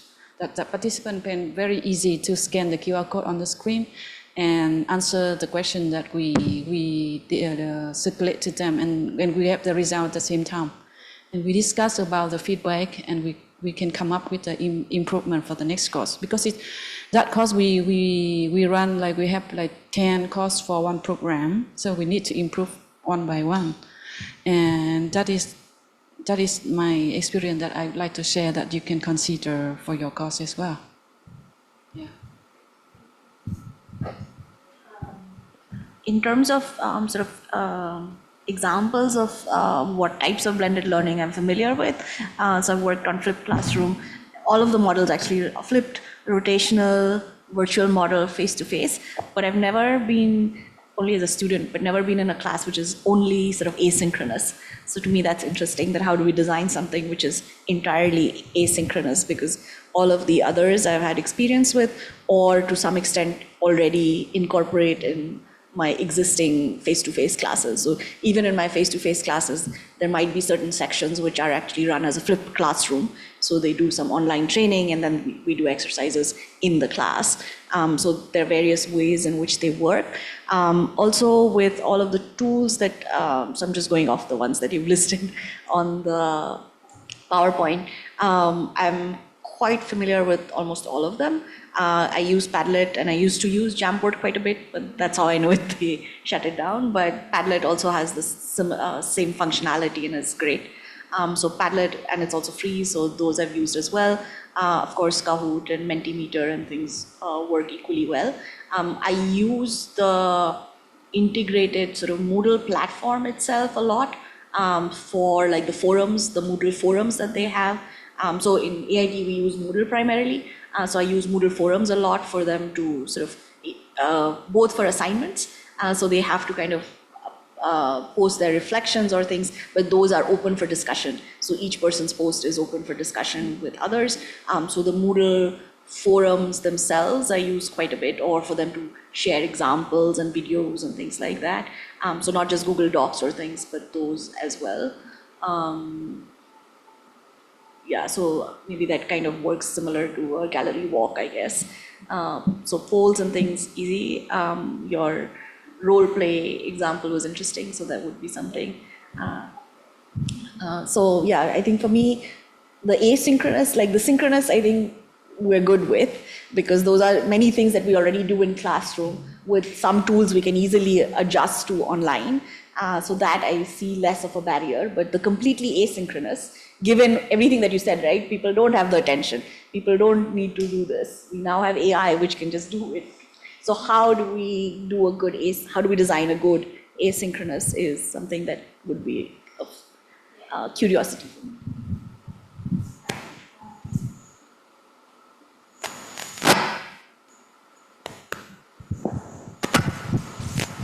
Maybe you can share. Maybe yeah. So I will start first and you. So I think from our program we are under CSIM, DSAI. So we use a lot of this kind. Okay, AAT. So okay. For our course like in coding, programming, or reading, like so we use a lot of tool. For like in the online active learning, we use the peer review. So we give the student homework as a group, separate group. They can select their own group and they have to do some homework, and you like peer review. So for first group, they checking the homework. For second group, something like that, and they give the point. Also during the class, as we know that our students have to come to class for 60 hours, and also they have to self-study for 100 hours. So during the class, maybe we have a small quiz. So after beginning of the class, maybe they have take the quiz for 10 questions. After the class, maybe they have another the quiz for 10 questions that we will know that how the student learning from the classes. So and also for the coding, also maybe we teach in coding for one class, and we provide to work at home for maybe one night, and we ask them to submit in time for the tomorrow. So our faculty will know that how much our student learning on the class and can keep on the class. Also, I think Suhail have been TA for quite maybe for 3 or 4 semesters. So maybe he can say more about this. So thank you. So one of the subjects that I was TAing in was a subject called research methods in computing. So it was basically related to how students should do research, what the literature reviews they need to do, how they find the literatures, and how they create their research document. So the end goal of the course was to create a proposal document for their thesis, master's thesis, or their research study. So what we did was we had an option called workshop in the Moodle. So we used that workshop where we whenever we assigned the students to do some first draft of their proposal document. So they submitted into the workshop, and then once they submitted it, one student was assigned 3 other students' research paper, right? What they had created. So for example, one student gets assigned 3 of their friends' work, and then they review it based on the questions that we have set. So on the scale of 1 to 5, what score would you give for their chapter 1? Or on a scale of 1 to 5, chapter 2, something like that. So we did this, and so that way we graded, used this peer review method as well, using Moodle. So it was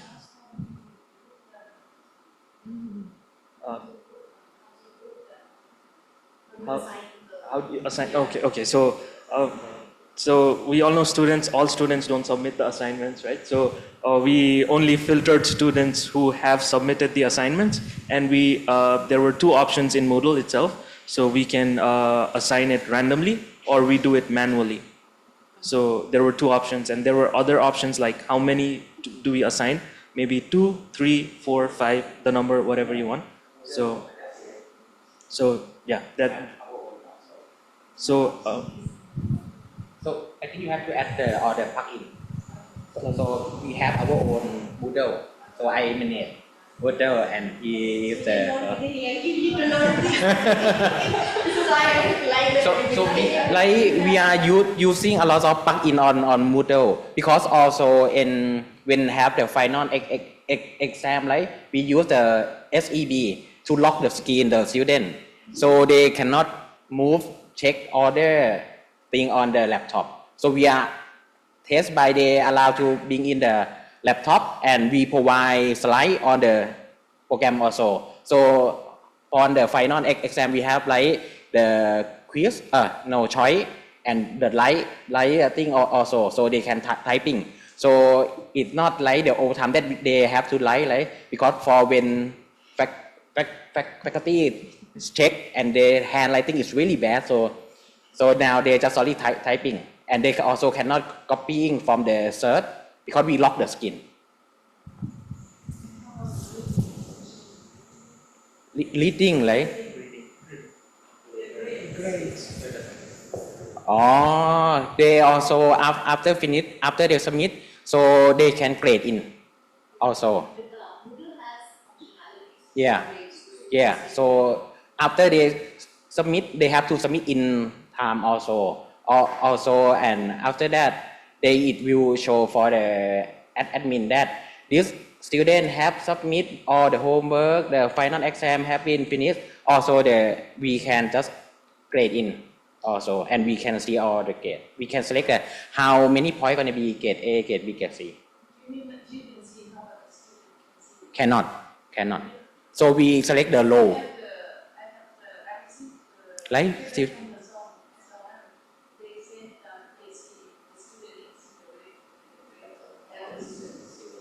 can? Shouldn't be possible. Maybe they. Because. Yeah. Because for now, under our program or course we run on this, and every student have to just only when final exam, midterm exam, they bring laptop, and we provide on laptop only. Our own, we have our CS. Yeah, we have CS Moodle.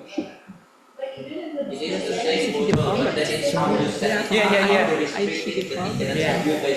How to assign this, that it's only faculty that can functionality, you have to disable the functionality. Because it's the same Moodle. Yeah, because it just plug in. When you import plug in and you just see the security, what you want. Thank you.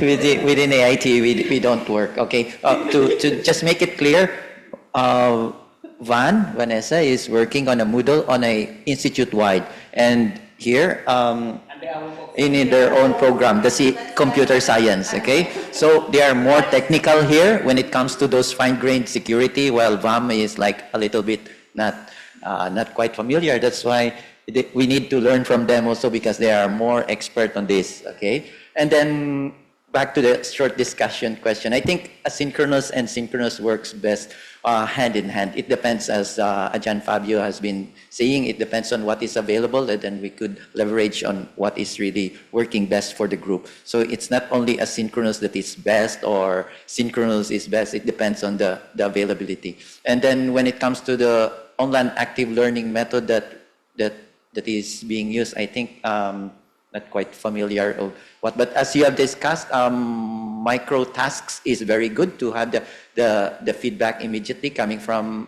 the participants, and it is like and also I'm interested also on how to, as Vanessa has been saying, how to capture capture attention of the students asynchronously. Okay, if it is not live, it is like it is just like a recording. How do you integrate that one wherein you can have that interest? And then I would like to learn more about that one. And then digital learning tools, yeah. Learn more about Kahoots as a micro, yeah, yeah, to have more feedback. And then maybe about my mentor-mentee, as Ajahn Kim has said. I'm not quite familiar about how it is. And then the later softwares that you have would be very interesting. Zoom is, yes, the main thing that I'm quite familiar with the name, but haven't used it. Yeah, I'm dinosaur in it also as a John Fabio. So looking forward to learn all of these things.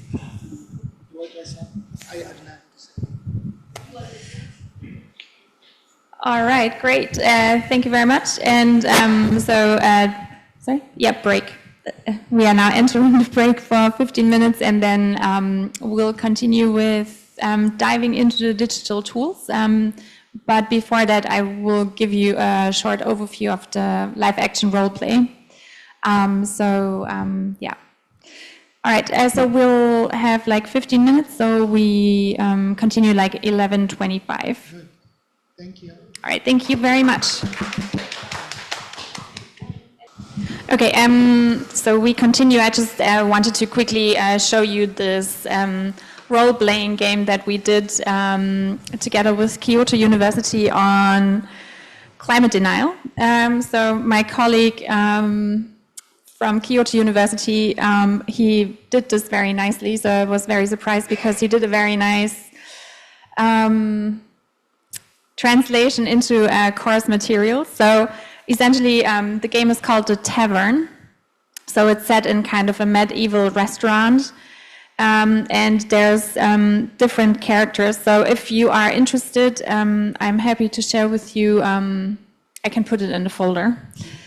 So it gives you like everything you need to know to run this yourself. If you ever wanted to do this game, so it gives you the basics, how long it takes, playing time. So the playing time is around 30-40 minutes, but after you have a debrief. So we play the game, and then after the game, we get everybody together and ask them how it was for them, and then we'll also teach them about climate change and climate denial. So there's like a theoretical follow-up of the game. And also kind of, because some games, they also developed like a game for mental health. So there's more sensible topics where you need also a bit of an emotional follow-up because it's maybe a bit more intense. So essentially how this game is working is that we designed the game informed by scientific research. So we, Stanford University, they've published a paper on different motivations for climate denial. And there's different profiles that underlie different motivations. So essentially the characters are informed by that. And we translated climate change into medieval times because oftentimes when you speak about climate change, people already have kind of assumptions, opinions. So a whole range of filters are automatically activated if you talk about a specific topic. So we said it in medieval times, and climate change was translated into the gray force. So the gray force is saying that, there is something, we don't know what it is, it's gray, it's kind of, not clear what it is. It may or may not come, so nobody is really sure about what is happening. And this is kind of, emulating the climate change. So essentially the gray force, there's rumors that the gray force has destroyed other taverns, but we don't know for sure. So there's a couple of rumors in the game. So we have different characters which have different kind of characteristics. So we have, they're all informed by medieval times. So, and they also have different information. So in terms of climate change, so for example, Alastri, the wealthy elf. So the pattern of denial is elite-driven delayism, solution aversion, system justification, and profit motivation leads to selective skepticism or lobbying delay. So there's like different motivations which were informed by science, which drive the characters. Then you have a bit of information on how to facilitate pre-play advice if you've never done the role play, to inform yourself during the play. What is important, so also to have the background music to kind of set the atmosphere, and then after the play, what you do with the debrief, and then there's the scientific literature that informed the characters. But where's the, here we go. So we have different kind of characters that people get. So essentially you could play the human bard, and the human bard has like different items, for example, and they get different information. So what you saw, that you, on your travel, noticed that many destroyed buildings were taverns, and what you heard, so this is kind of the rumor that someone witnessed wizards defeating the Grey Force. So we have different characters, and you get also some kind of information what would be nice to have in terms of props, for example. So, and you can play this with a different amount of characters. You don't need to have every character present, but it enriches the game if you have more. And then essentially how this works, so each person gets assigned a character, and then you start to learn about each other when you start the game. So who are you? And then you explain a little bit.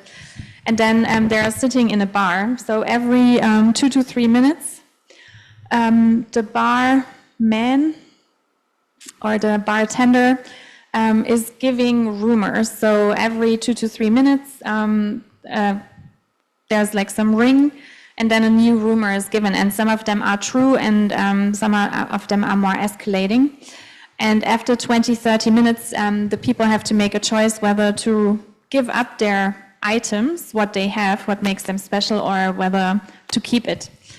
And so the items typically are related to pollution, for example, and for driving climate change. So after the game, like we played this 4 or 5 times now, everybody kept their items. Nobody gave up the items to counter the Grey Force. And in the end, it was always that the Grey Force kind of destroyed the tavern, basically. But yeah, so this is how you could do it. And funnily enough, so we evaluated empathy and understanding of climate denialism and other components. And we did it before and after the game, and it was very interesting because there was really a shift that people said in terms of, you know, now understanding how people can be so emotionally attached to denying climate change, because maybe there's things that they don't want to give up because of heritage, for example, or other very emotional reasons, which is kind of ingrained in the game. And just to show you, where is this? Here. So we use Mural, which is similar to Miro, for the design sprint of the game. So this game was essentially developed in like 2 days using this Google design sprint that I explained in the beginning.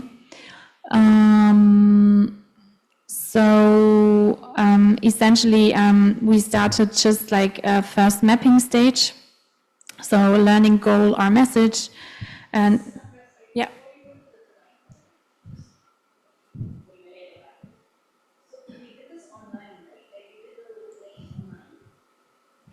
This was face-to-face, but you could certainly also do it online in a Zoom meeting, for example, or you could, because there is live action role plays which are online, and you could do it in different ways. So you could also give students the activity to meet up in their locations and do it themselves with the materials, for example, and then come up with a reflection after, or you could do it that students do this via Zoom by themselves. Mm-hmm. Exactly. I just wanted to we haven't done this yet online, but I wanted to show you the opportunity for live action role play because it's a very interactive and cool activity because it's a game, but it can be connected to heavy topics like climate denial. And you certainly can do it in Zoom as well. So you could ask students to meet up on Zoom, take on the characters, and you can have the role of the bartender and so on. You can do it online as well. And yeah, you could also think about students meeting on location. So even if you don't offer the course synchronously, you could still ask students to organize themselves. So to kind of maybe form a WhatsApp group or something, and then that they meet up for specific activities in their location, even if it is asynchronously hosted. So this certainly can be done as well, I'm very sure. But just to give you another tool for active learning is the role play, and you could certainly do it face-to-face. And it's actually pretty cool because it's a game and it activates people differently and kind of involves them emotionally in different ways. Especially since they take on characters, so it's another filter. So it's an immersive kind of experience. And because you're not yourself in the game, it's easier to accept or, say things maybe that otherwise you wouldn't. So this is the game. And yeah, in terms of design, we did this with the Google Design Sprint. So, for example, here we also organized the game. So first we started with motivation of denial. What are different motivations? And then translate these motivations into different characters. So here we just brainstormed different characters. And we also looked at different social groups that we want to represent, for example, and how we can translate them into actual characters. It's a big document, as you can see. So this is the first phase, the mapping phase of the Google Design Sprint. Yeah, we didn't use that so much. But there's like different stages that we did, for example.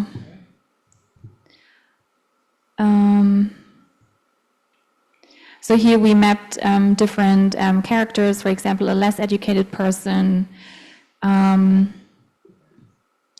and what their kind of point of view is, for example, that they're looked down by scientists, their subjective social status, and that they are not really included in the scientific decision chain, and that this is very abstract for them. So here we fleshed them out a little bit more. Although we went through quite quickly, so we didn't feel a lot, and we kind of deviated, so you have to see how to make use of the tool. Because we then switched to Google Docs, I think, because it was easier than using that tool. So essentially in the deciding stage, this was for the different scenarios also. So we had different setups.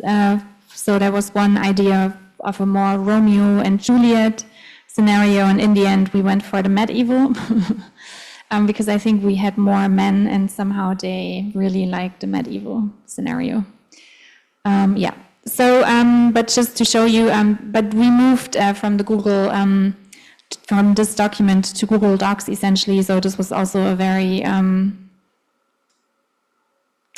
kind of flexible process, but we followed this process very much, where we first mapped, sketched, decided, and then prototyped a first version of the game. So here you can see there's like some sketches of the different scenarios before we did flesh them out, and we did like a first prototype of the different characters, for example. So yeah, so just to show you the live action role play. And now we continue with, if I find the presentation. We would continue with the live demo. Well, I'm not doing a demo, you are doing it, so it will be more like hands-on and then live demo. So it's the other way around, actually. So what I want you to do now is basically to go into groups in a second, and each group will explore, so we can see how long it takes. So maybe I do a check-in with you after 30 minutes, and maybe we take a maximum of 45 minutes. But I really want you to delve deeper into the tool and use the time today in the workshop as an opportunity to familiarize yourself with the tool and think about it, how to integrate active learning elements in it. And then after, so I think we have maybe 3 groups, also depending on how the IT group wants to move forward. Then I want you to show the others how you have created like an activity with this digital tool and what kind of active learning elements you have translated into this tool. So I'm suggesting 3 groups. One is Padlet, the other is Kahoot, and the other is Miro. And I thought, because I didn't plan for introducing H5P, but since this was a specific request from you, I thought, but I don't know what you want to do, so you can decide yourself. But I thought, since I haven't prepared anything, maybe you wanted to delve deeper into H5P and how to do SCORM packages and maybe present to us after. So if you want to use the time now to delve deeper into H5P, maybe that could be something. Otherwise, I can also give another digital tool you can dive into. So what do you want to do? Is it H5P or a digital tool? It's a software essentially that can help to build SCORM packages and other interactive content for e-learning platforms. But I haven't used it so much yourself, but maybe you can use the time to familiarize yourself and then teach us. Because that would be great. So you're H5P then. Are you happy with the H5P? Okay.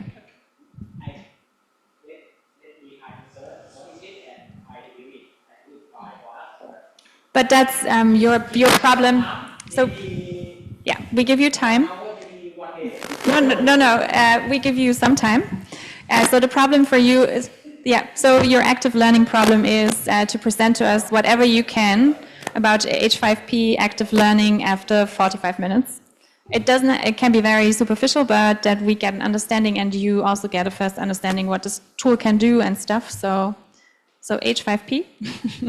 And then we have 3 groups. Ideally, like with similar numbers of participants. 2, 4, 6. Yeah. So who wants to do Padlet? Padlet? You can just do it. That's, the whole idea is I'm just giving you these as an active learning problem. I'm not giving you anything else. And your activity will be to use the time we have in this workshop to familiarize yourself with the tool and then present to us after. Because there's like different, I think people worked already with Padlet, others didn't. So I think it will balance in the groups a little bit. So who wants to do Padlet? Kahoot? Okay, Joy is Miro. The others don't have an opinion, so I'm just going to assign you. So Chris will be 1, 2, 3. 1, 2, 3. So Chris will be Padlet. Joy will go Miro. Sorry, your name? Vanessa. Okay. Kahoot. You will know after. 30, 45 minutes. Exactly. You'll find out. It's the whole point of not knowing and then coming back knowing a little bit more. So that's the whole point of the activity. Yeah, exactly. Then Mr. Tony will work Padlet, Kahoot, Miro. You're the Kahoot. All right, so we have the H5P, and I don't know if she wants to join.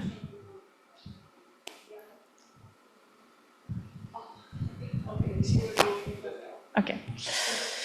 All right, so please find yourselves together, unless you want to do it via Zoom or something, I don't know. Yeah. No.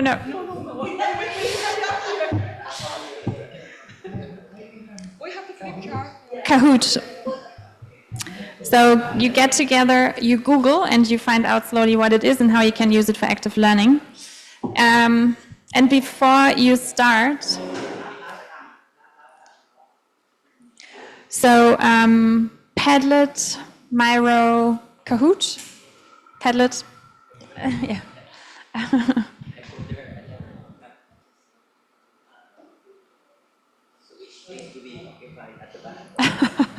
You can do whatever. And then we have the IT group on H5P.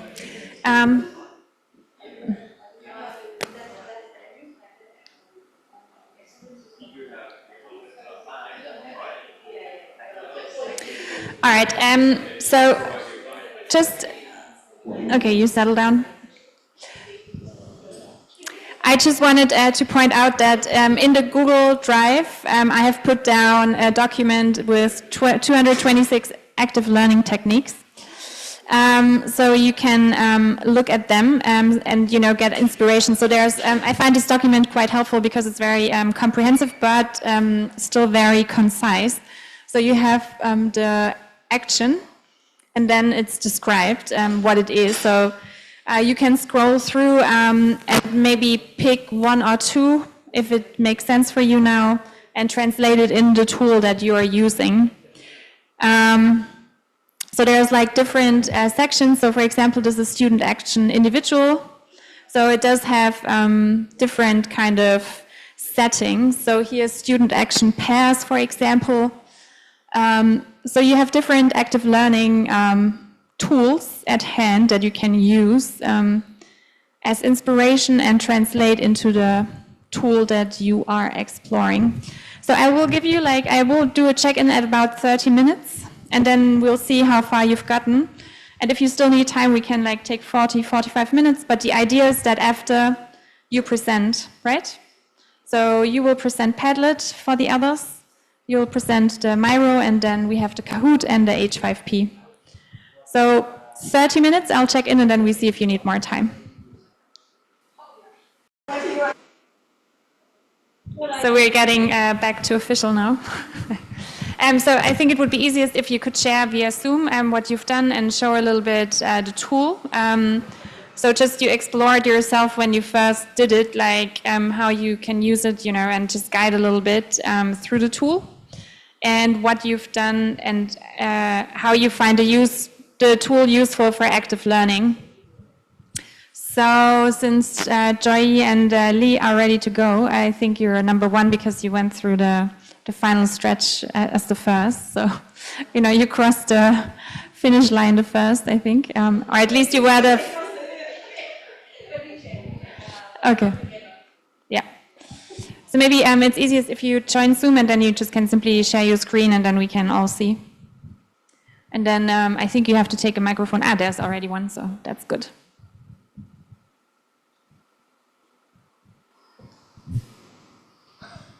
I can stand here.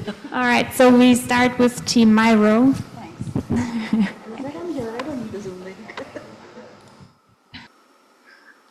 So what we found was that Miro has all these it's a board, it's a blank board in a sense, but it also has all of these templates which you can use towards your activity. So for mind mapping, for concept, for different kinds of group-based or individual-based kind of things. So we set up 3 templates. We looked at the list of activities Sandra had shared, and then we tried to match an activity from that list to a board that would be used for doing that. So one we looked at was concept mapping. So this is an activity that's there in the group from Elva. So for concept mapping, for instance, we can students can each get a post-it. Okay. Students can each get a post-it, and they write a particular concept, and then they have to place these to show how these concepts link with each other. So we're kind of adapting the idea from the active learning thing into this model. So this is kind of a mind mapping exercise in a way, but we also can integrate where students each colored post-it here means that each student has a particular concept, and then they figure out the flow between the concepts. So that was one example we looked at. Then another one, okay, we'll do the easy ones and then the most complex one. Then another one was, for instance, a way to what was this called? Board rotation. So in this, 4 boards are set up. So we didn't change the questions that are there on these boards, but for instance, they have 4 questions. What helped us move forward? What held us back? How could we do this differently? What should we do next? And so as a group or as an individual, each person works on one answer and then moves to the next and then moves to the next. So we collect a set of insights from the whole group by moving from board to board. And then the third one was on problem recognition. Now this is a template that's already built in. And so it really gives quite a complex kind of view of where you can start with. So it gives you some questions. What is the current state of the idea? So the language is around business here, but we can always adapt that. So what is the current state of the idea or solution or challenge or project that we're doing? So these are all various sort of boards we can get within that. Then who are the current sort of customers, users, target audience who need this solution? Number 2, from there you move on to what have others done to solve this in the past? And so again, what worked well, what didn't work so well, so you kind of try and again break that up.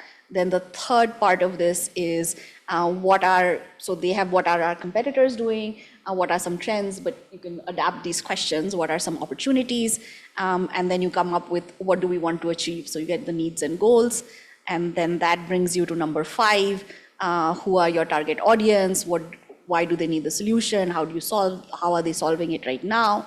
What has the target audience tried in the past? So again, similarly in the past, what has worked? What has not worked so well? What are some trends? If nothing changes, how would the future look like? And then what would they need? Why would they need our solution? So what problem will it eliminate? What will they gain? And it brings you into this final thing. So who is our target audience? What is the issue that they have? What is the situation, context, or process? What is our solution? And how does it also help us? So it's a way to map quite comprehensively what the nature of the problem is. And it can easily be adapted for our teaching purposes and social context, even though it's set up as a business board. So that's what we did. I don't know if that's what you had in mind, but just to see that, and just to give everybody a view, this is what we found, that it has many different kinds of templates here and use cases in education, research, meeting, presentation, and slides. So that it can take a long time to go through everything, but the way we found it effective was looking at the activity and then finding a board that helps implement that activity rather than starting with the board, because there's too many choices. We just signed up. We got a free account, and you can have up to 3 boards with a free account. So 3 is the maximum, but you can sign up for free right now. That's what we did. But you can zoom around in the board, so you don't need. So you could have one board for one class, which evolves because it's basically infinite space in each board. So it doesn't. Oh, we don't need 3 boards. So we can. Well, you don't. So I can maybe show you one Miro board that we did. I'm going to stop share so that you can show. So this was basically for a working group, so you can zoom out and then you can see the content here, right? And then you can zoom in, and you can have different components, so you can have like different areas in the Miro board, so you can even have like different sections, for example, so you can give like a frame, for example, and in this frame you can give a name. So this could be, for example, course 3 or something. And then you could have in this area only the content for course 3. So this is how you can use the same board and then for like one student cohort or so. Yeah. And then the student cohort exits, and then maybe you can reuse, so that you maximize essentially the 3 Miro boards. And you can, you can use different things. It can also be done for ideation, for example, for planning, doing the Google Design Sprint, because the great thing about this is, for example, if I give you the link, then everybody can contribute and everybody can stick things on there or contribute. And you can also, for example, drag and drop websites here. So I just can basically take a website link and then, I can click here.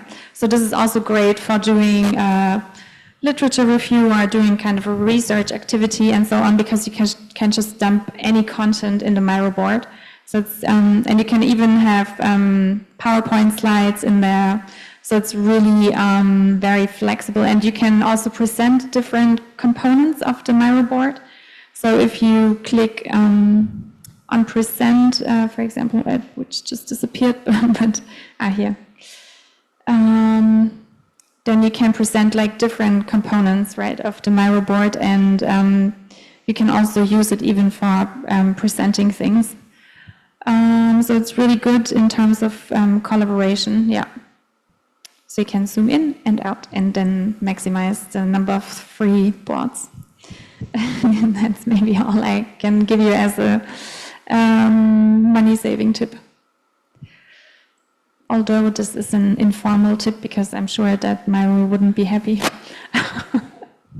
All right, great. Many thanks. Any questions for the Miro? So essentially, you just can go to the website. There's also a Miro app for your phone, for your computer, but you can also use it via the website. And even on the app, it's easy to navigate and use it, so it's really well done, I think, and it's fully loaded with templates, so you can use things right out of the box. But I think the stickies are great, especially for ideation, for kind of linking up complex situations, or like we've discussed before, climate change and health and nutrition, for example. Yeah. Same board for different classes and things. Is there a way to restrict it so that they only see what's in the frame, for instance, or they would be able to see the whole board? I think it's only the whole board. I don't think you can. So you can't hide, like if someone's on the board, you can't hide certain things or. Don't think so. Okay. But there's something called a private mode, so this seems to be something that you can do with the private mode here. But this is only when you upgrade. So it seems that you can. Yeah. But this is only stickies, so yeah. I don't think it's meant in that way. Yeah. No. Yeah. But you can even do, for example, video calls on the Miro board. There's like different activities you can follow up in case other people have contributed to the, there's also emojis and stuff, so you can give thumbs up. You can have a timer voting. There's this private mode that I've talked about, but you need to upgrade. So unfortunately, it's not available.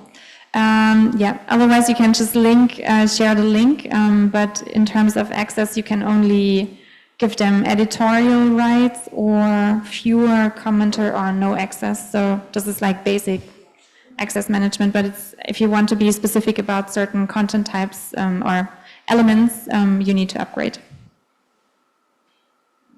Yeah. All right, so this is the Miro group board team. Then we continue with number 1, which is Padlet. Chris, you're by yourself, I think. Can I share? No, Mr. Tony is back, okay. You need mic.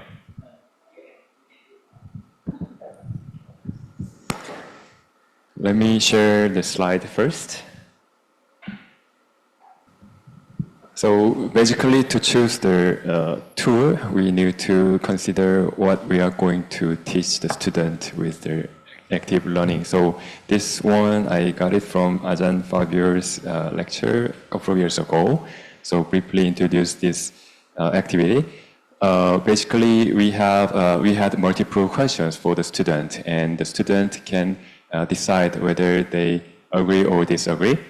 And then we listen from each student why you agree this question or disagree this question.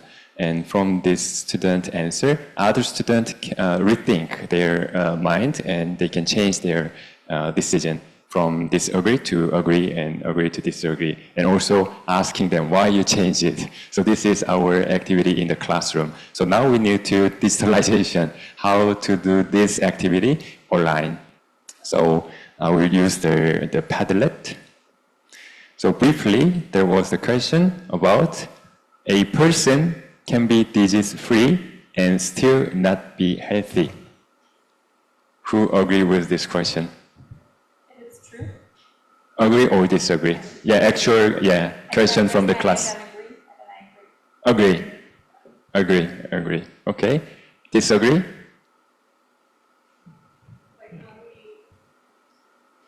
Okay, so this question has no disagree students, but mostly agreed. And we may go for the further activity to asking the student why you agree this question. This is the activity. Now I'm sharing the screen of the Padlet. Okay, I never had a chance to use this platform. Tony also first time, so we had to sign in first and then had a look what is this for.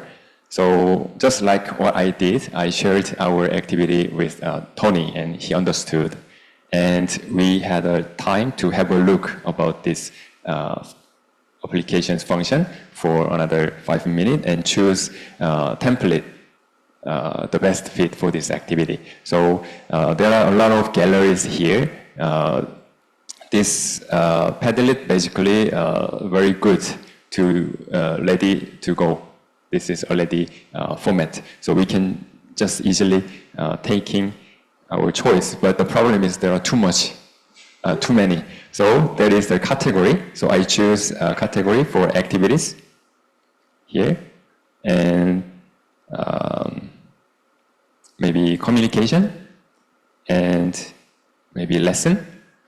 Then they sort out the best fit for this category, but still have a lot, as you can see on the screen. So I had to visit one by one to see the example. So I choose 5 platform, and Tony also choose one format. And we visited and discussed which one is the best fit, and we finalized 2 forms. So I will let you know. So the first one is poll. Enter. So there is the format for the polls. So we can see the example here. So as you can see on the screen, there are multiple questions, like our classroom. Actually, Ajahn Fabio prepared 15 different questions. And it is because in the classroom we have limited time, so we had to put 5 priority questions after discussing with co-teachers. But here we can put all the questions and let the student vote. Like this. So let me see the question, how do you prepare to study? There are multiple questions, but we can put agree or disagree, and the student click their answer, and we can see the result. So they will show the percentage, how many students agreed, how many students disagreed. So we can see the trend of the student interest from this tool. So this one kind of the sorting the important questions to see. So let's say one question may have 90% student agree, but 1% disagree, then we can go with the 1%, why you disagree, to listen. So this is a good tool to see the trend and pick the important questions. And next one, I choose another format. It was debate. So let's see the example of the debate. So this is what exactly we need in the classroom. Yeah, so this one have in favor or against. So we can change agree or disagree. I would like to hear Fabio's opinion on this, I think. Or not. As an Italian. It is an abomination.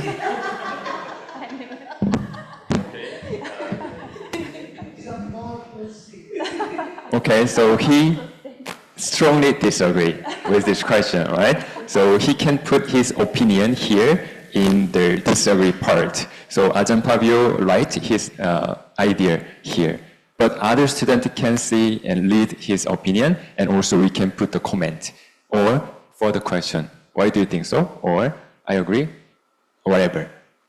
So the student, they can leave their comment, agree or disagree, and other students can read others' opinion and put further questions or answers. So every opinion can be gathered and shared with everyone. So I think this tool has very good function for our activity in the classroom. Thank you. All right, great. Has anybody worked with Padlet before? Joy. What did you use it for? Maybe you can give, you didn't ask about pineapple and pizza, I guess. So. No, I actually, I can show it because I was showing it to Lee. So let me, one sec. I would like to add, for example, just before we go to... So sorry. Regarding the presentation, the use of polls also could allow users to engage based on that.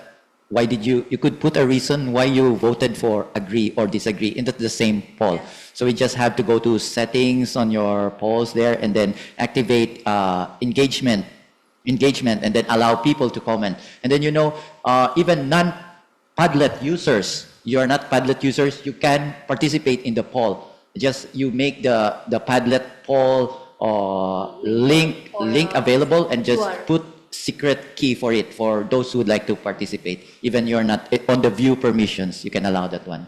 Oh, go ahead. Thank you.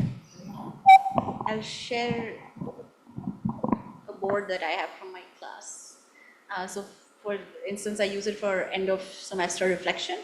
So they're posting anonymously, but they are all answering a question on what am I taking away from this class. And so they can read each other's sort of insights, but everybody writes whatever they want. So it's a very basic sort of post-it kind of board. But similarly, I also use, and that board I've deleted already, so I don't have it now. But I also use it, for instance, for them to give peer feedback. But that board is not visible to the others. So they write back in their feedback, but it's only visible to me.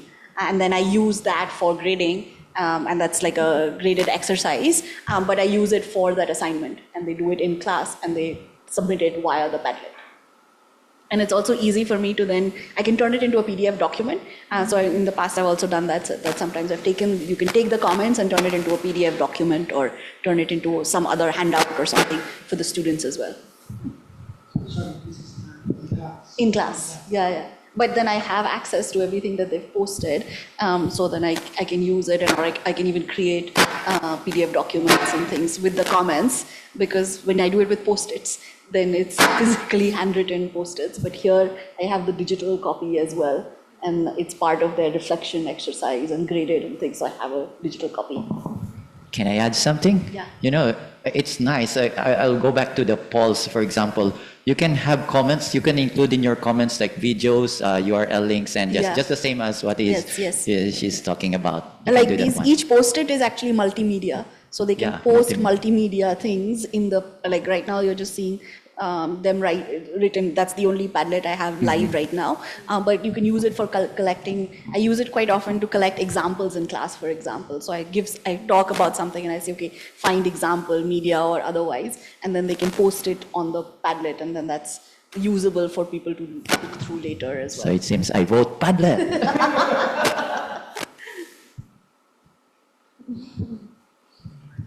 Great. Yeah, any questions, or has anybody else used Padlet besides Joy? Not yet, but maybe from here on. So, yeah, many thanks, Group Padlet. Very well done. Then we move to the last digital learning tool, which is Kahoot. So, yeah. Hello. I think I would like to share my screen. Actually, we have very limited time to prepare for that slide, so I'm doing it while you are presenting, so I lost your file. Then All right, I'd like to brief about Kahoot. Kahoot is the app that you can create the game for the student online. Okay, then they introduce us with a very simple one, like first we have to create the account for ourselves, like the teachers, and as a student to either download the Kahoot app in the phone, or you can go directly on the website from your computer. Then after, and then, okay, okay, sorry.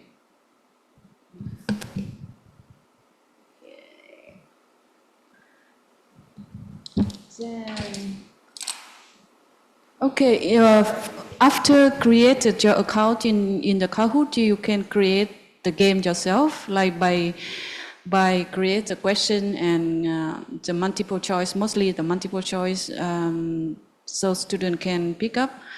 Then after that, you can create the pin code for every question or every exercise. Then a student can download the app. Sorry, this part already. Okay, here is the pin code that the teacher created, and also the QR, so they can access by whatever, the phone or the computer. All right, like this is an example. The first line is the question. Then for the second part, you can edit either the picture or the your PowerPoint or your video in this part. You can upload it using the file you already saved in your computer here, and you can give them the multiple choice, and then we save it. We save this file in the computer in the Kahoot. Then here you can create the options for your game to whatever. They have many options. It's about more than 10. Then after that, you can give the pin code to the student, and student have to access it by the website kahoot.it and fit in the pin code, then start the game. They can choose the right or wrong, whatever it is, but for example, if it is a correct one, they can give it, it will be saved here, or incorrect one, then we can go to this quiz. We can know who is answer right, who is answer wrong, and later the teacher can have, like we call the board, the game, the cupboard, to see how many score that student gained. And then they list down from the top to the bottom of the ranking. That is all about it. Actually, they explain furthermore, but we don't have much time, so we can follow from at least to finish one game or one question soon. Thank you. Maybe we can have a look later on as well. So maybe then when we go into the content, that we switch groups so that you look a little bit deeper in the other tools yourself. Because Kahoot, I think, can be very interesting because they also have a lot of games already which are online for you to discover. And they already have some collections covering different content types, and there's a lot of things already going on, which may be fun also as a fun activity to play during the learning or so. So you can think about how you can integrate that because, for example, okay, if we have a look at the website, because I mean, Kahoot is also new for me, so I'm also learning as we move along. Sorry, Sandra, yeah. Can I ask a question? Yes. No, first of all, I want to thank Vanessa for doing the slides. Thank you so much. Yeah. You know, and I want to first say that I don't know anything about Kahoot, okay? Were you in the same group? Okay, so we basically watch this tutorial for beginners, and that's all we discovered. And now, and this is just an immediate reaction to Kahoot, from the way, thinking about what we aim to achieve with the students, the way this tool was presented for me is really useless, I have to say, because it doesn't really help with critical thinking. It's very didactic. What they should, you can use it for true or false or multiple questions, and we don't use these methods anymore. This is not critical thinking. So I don't know if you've had any experience of using Kahoot for trying to build critical thinking, not just true or false or multiple choices. Because if that's what Kahoot does, no. Well, you can design the games yourself. Sorry, can I add it? As I present in one slide that they have the game options. Yes. So the presenter here only present an example for multiple choice, but maybe you could choose the other option that even you can have the critical thinking questions there. Yeah. I think by designing multiple choice, so the kind of questions you give can be more complex in a way, but it's meant for the design and multiple choice. So I've seen it being used in like games, or people have used those questions to then provoke discussion or something, but it's more gamification of just the multiple choice. I think I have experience to play one game. It is the whole story that you have to listen to. Then you have to follow from the beginning to the end, and you have to play like the detective on that story. So the question for every single part could be very interesting, and it's also nice. So we may need to read all of the game options so we can find the one that we prefer. So does Kahoot allow you to if I choose this answer, it leads me to another question? That's right. Does it so do that you one? even can can do that one. Can be So dive in the jungle. You go through all the questions and end up entirely on a different conclusion afterwards. So it's how we use the system, but yeah, basically the very simplest form was placed there. Okay, thank you. And what do they call that one? It is a role-playing something that you end up with. Choose your path. Yeah, choose your path. Yeah, that's good.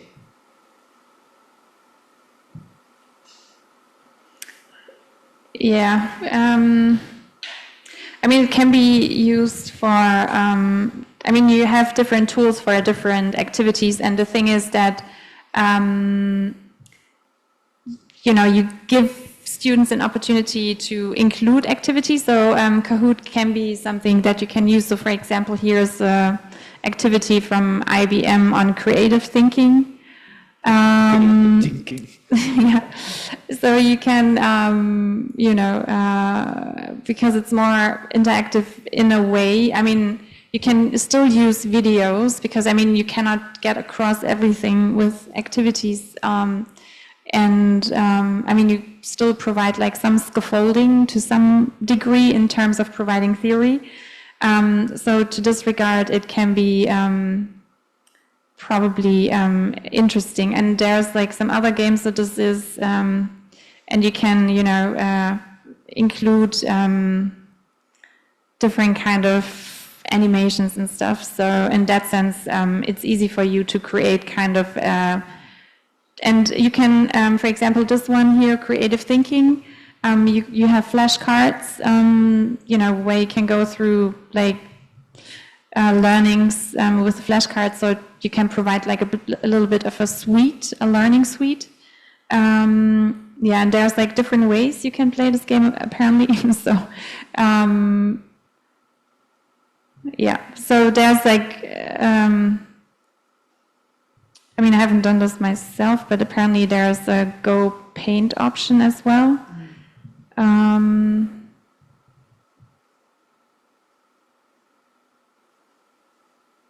Let's just have a look. There's also Treasure Grove. Okay. But for now it's the quiz, so I don't know. It's maybe just the background.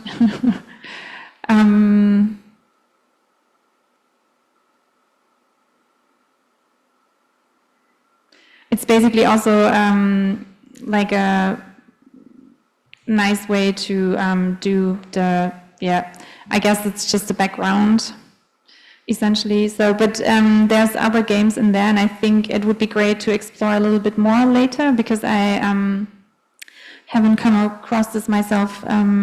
either, but you can play different games and you can create them here as well yourself. So there's also content available from, like this creative thinking, for example, which you can also reference and use potentially. So it cannot only be kind of a tool, but potentially also where you can maybe leverage content that is already available. So for example, Wikipedia has quite a number of Kahoots. So they have different content available on, also on science, for example. So you could potentially reference things. Because when I looked through some of the course content, so for example, maybe there's something on malaria that you can provide as a Kahoot instead of providing students like a reading material or something. So maybe this is more than closer to an interactive activity than reading through the reading material. So in that sense, yeah. So you can try docking points for active learning, I think. Yeah. I'll just offer something. So Kahoot is used a lot in my class, but not by me. So part of my class, the students have for each topic, they're all assigned, but they have to design an interactive, fun session where they are the facilitators. I'm completely hands-off. They are the facilitators for their classmates. So their facilitation skills is what they're being graded on.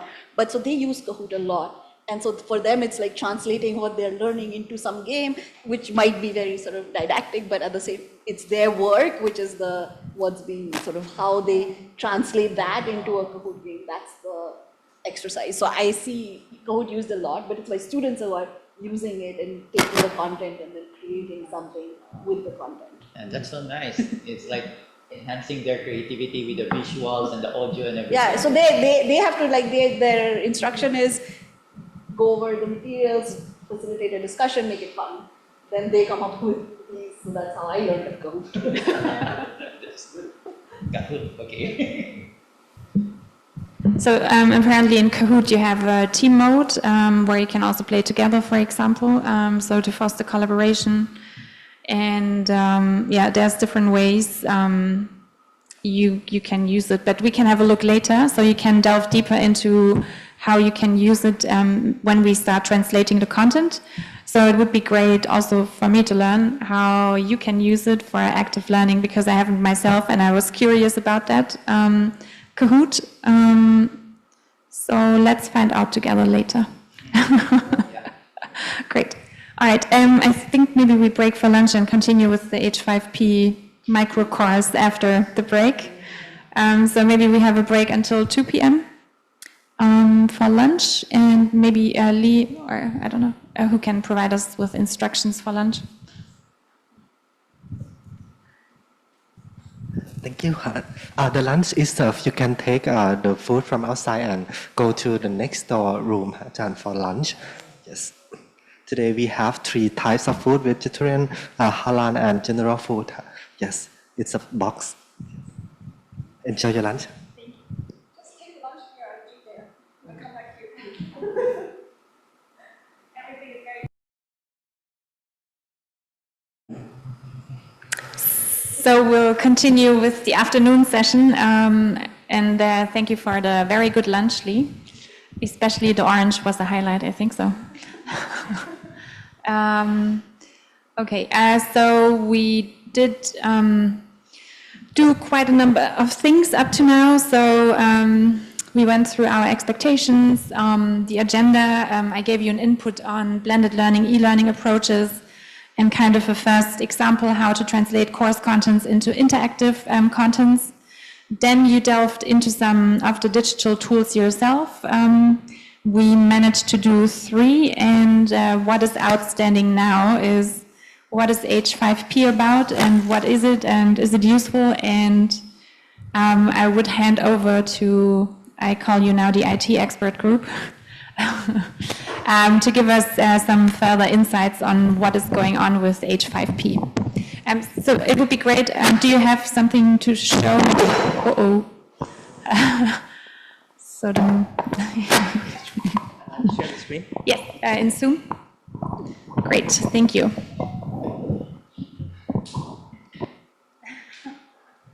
Yes, so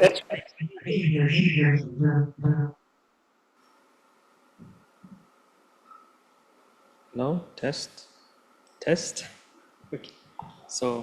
Okay. So H5P is basically it stands for HTML5 package, right? So it's an open science framework which is designed to create, share, and reuse interactive content such as quizzes, games, presentations, interactive videos, and more, right? So a quick demo, we already have it here in our Moodle. So this is our Moodle. So all the courses will go here. And if we just created a new course as the Globe for today, and we created some interactive sections. Like, for example, what we did was, here's social media. So here we simply created interactive content saying like a short quiz about social media. So which of the following is a popular social media platform owned by Meta? So it's going to be Instagram. So the student gets to check. Hide them to. Okay. So what hide? You select one. So then we go the next one. Yeah. So this is the game, right? We are playing. So right. So I've already. We just only see at the one and we just select one. Right. So for example, this one I already answered it. So maybe from the second questions you can answer it. So so this one you just select the answers which you want to select. So for now the answer is Instagram. So we just click on Instagram and then check. So there's a very nice UI as well with a star. And then if it's correct, you get a star. If it's not, then you get something else. So we can see that in the next question. So for the next question, you can, sorry. H5P. H5P is a plugin. It's a plugin in Moodle. Moodle, yes. So basically H5P is a framework that is designed in HTML. So when we come across coding, so it seems like it's a very huge task to do. So this is an interactive framework that has been developed by platforms. This is one of the platforms to use those frameworks without coding, simply by drag and drop. Okay. I think this one. Oh, sorry. Okay. So for the H5P, so what if you can select the feature? Here you can select the multiple choice, course presentation, border page, dialogue card. It's a game, right? Drag and drop. Drag the word, fill in the blank, interactive video, mark the word, quiz, add the set that we are set up. True false question, image hotspot that you just select, that may be compare between two pictures and just spot it. In interactive book, Twitter user feed. This is the feature that we found, and it's a free version. And this let's try with the game social media that we make. This one already owned by Meta in Instagram. This is a choice. We make like 4 question about the choice. So for the next question, can you choose one? What is the main purpose of LinkedIn? so if you select shopping, right, and you check, it will say and it maybe can show solution, or you can retry. So if I were you, I will retry again.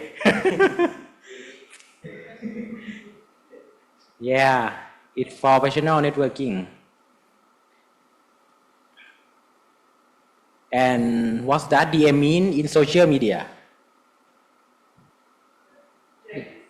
You gonna get the full score on this. So which platform is known for short video content? So TikTok. So this is the choice. So is the next one is the fill in the blank. So fill the missing word on Twitter posts are called what? what it called? Can you try? What is your what maybe twist? Yeah. Okay, twist. Yeah, so if we just say tweet and then check, then it'll be incorrect. So whatever we've written in the question as a solution, so even if it's missing a single character or a letter, then it'll have an error. So tweets is the correct one. So yeah. So like this, we created a simple checking, like a simple interactive quiz, right? Similarly, we also created a drag and drop, right? So here you can see like there's drag the words into the correct boxes. So dash is the capital of Nepal, dash is the capital of India, and dash is the capital of Thailand. So we click on and grab the Bangkok, which is the capital of Thailand, and put it in the box. And then if we check this, then 1 out of 3 is correct, right? So similarly, we can again select, we do retry and then Bangkok. So New Delhi is the capital of India and Kathmandu is the capital of Nepal. So if we check, so all of them are correct, right? Sorry. Yeah, both of us are from Nepal. Right. So another is the image hotspot that we had talked about. So this is the AIT pond. So if we click on this, like what this building is about, so we just click like this is the entrepreneurship center at AIT. So we can have some hotspots in the images so that they can know about what the image is about. Certain places or certain things in the image we can give an idea about the image, right? So again, if we click on this, the CERT building is there. So we have another pop-up, a dummy image. This is a dormitory, but yeah, but we can have CERT's buildings images here put in so we can see what the building actually looks like, right? So yeah, so this is how H5P works. So since we already had the plugin available in the Moodle, we were able to show this. Yeah, so it's free to, it's an open source. So open source being, it's free of cost to use this plugin. So yes, I think that's.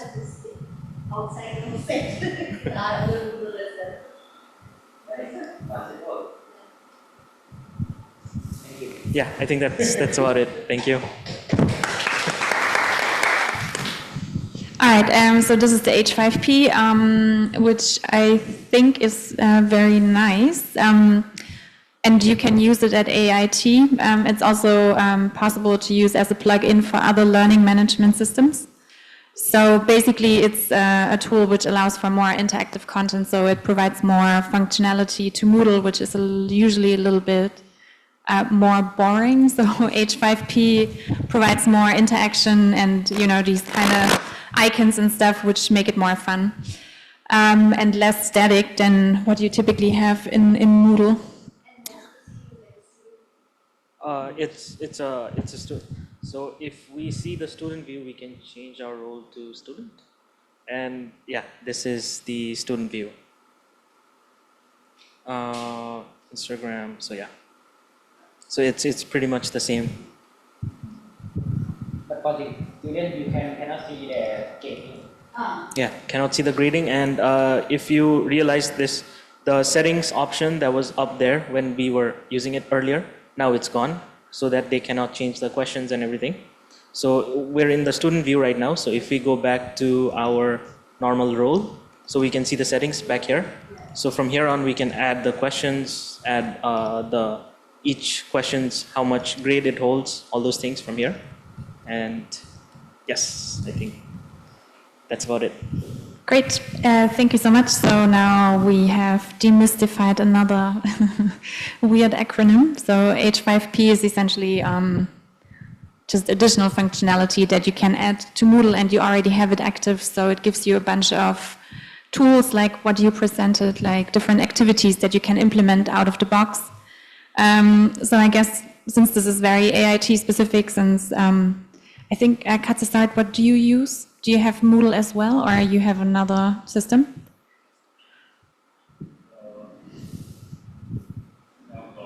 Okay, yeah. but this is already very cool. Yeah, so let's continue with the program. So I think we're doing quite well in terms of time.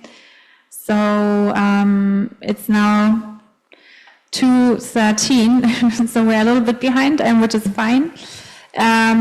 So we would continue with, so I will give you an overview of the digital tools, and tomorrow we have the opportunity to look into some other in more detail as well.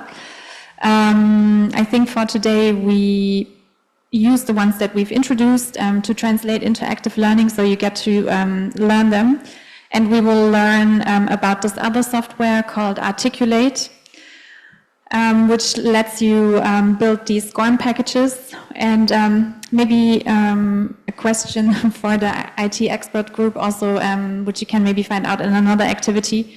Can you export courses that you've developed in Moodle with H5P as a SCORM package?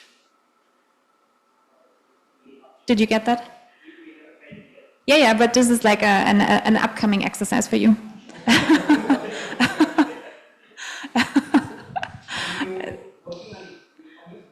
Yes, very good. Yeah, okay, that's great. Because that would be interesting to know if you can do it.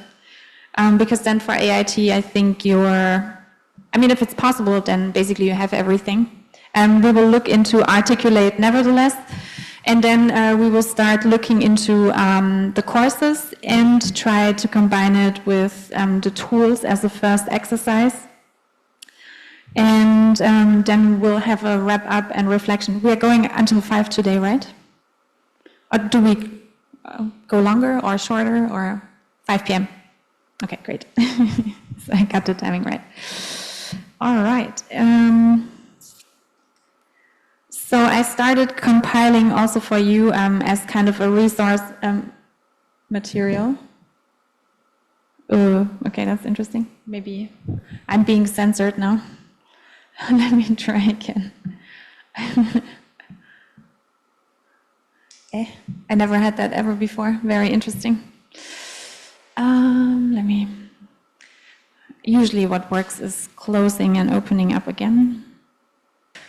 So I started compiling a document with all the digital learning tools, which we will work through and which we have worked through. So I've started compiling kind of a to-go document for you that you then have after the course, because things fade away. So I thought it would be nice to have a document which kind of gives you an overview what the thing is about and how you can use it for active learning. So for example, Padlet, so it's an online collaborative board. You can basically use it for co-creation of knowledge. You have visual and interactive engagement, so you could use it, for example, for brainstorming, idea collection, reflection activities, group projects, gathering feedback.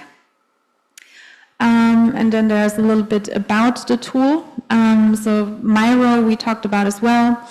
So similarly, it's an online collaborative whiteboard platform providing different functionalities than Padlet. So it comes with a huge array of different templates that you can use out of the box to visualize ideas, processes together, for creative work, teamwork, also problem solving. Like you can see here in the screenshot, kind of drawing the concepts and complexities of different kind of problems. So you can use it for group brainstorming, design thinking, mapping case studies and stakeholder relationships, for example, planning projects or interventions, also for reflection and feedback. And also it basically runs on anything, so you can just run it out of the box. Kahoot, we will learn hopefully more what we can use it for. It's a game-based platform, but which reflects mostly multiple choice quizzes. So we still have to see how this can be fun, but you certainly can use it in a collaborative way and maybe use it as kind of an activity, an additional activity to provide a little bit of diversity. So maybe you can use it for icebreakers, quick knowledge checks, some assessments or review sessions, knowledge assessment, also maybe for team competitions and group learning activities. So the free version does only provide this core quiz function.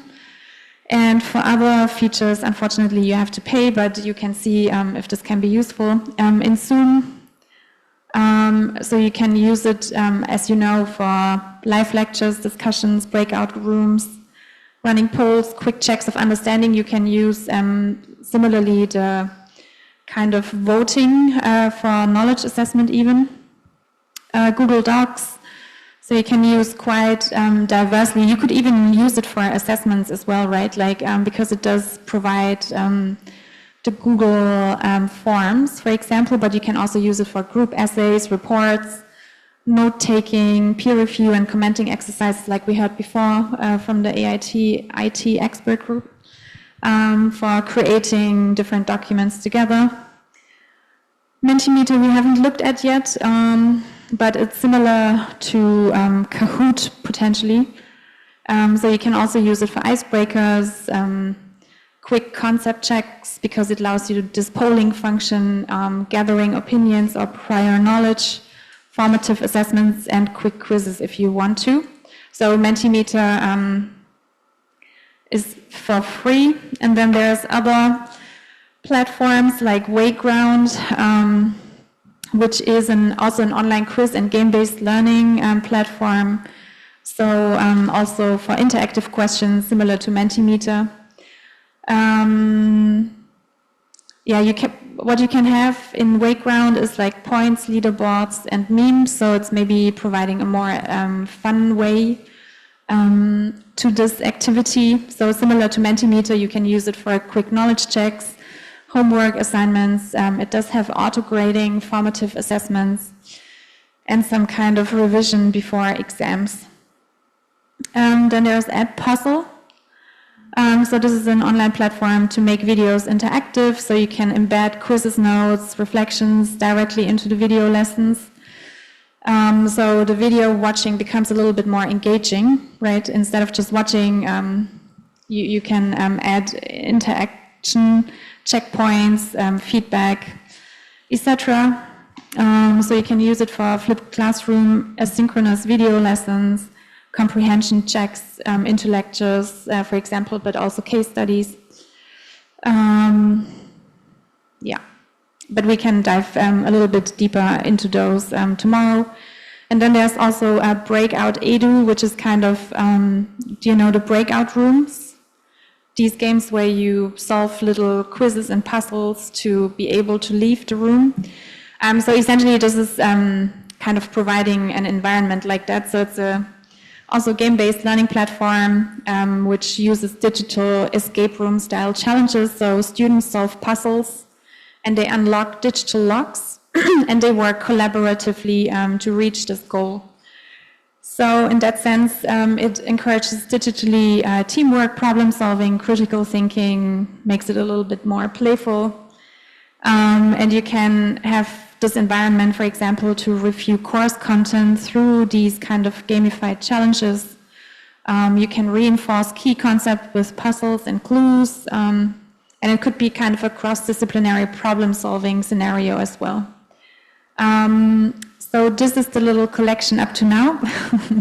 But really it's not about quantity, but more about quality, and we will have a look at some of these. I think especially this Breakout Edu would probably be nice to explore, but we can do so tomorrow.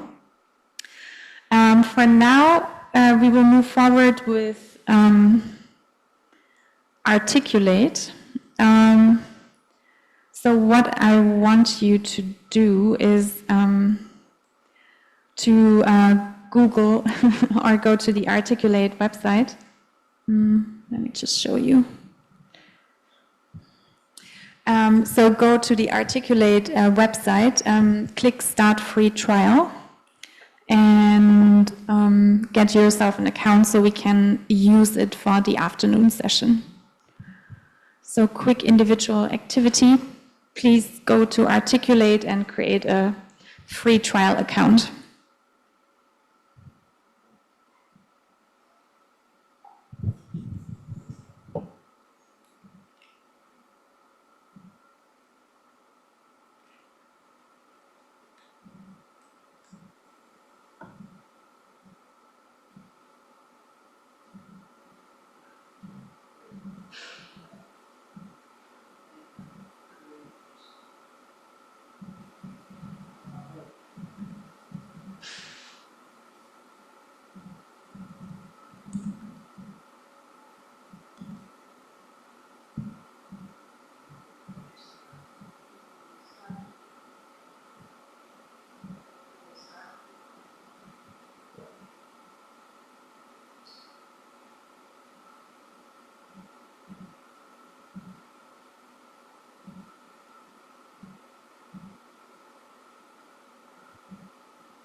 Yeah.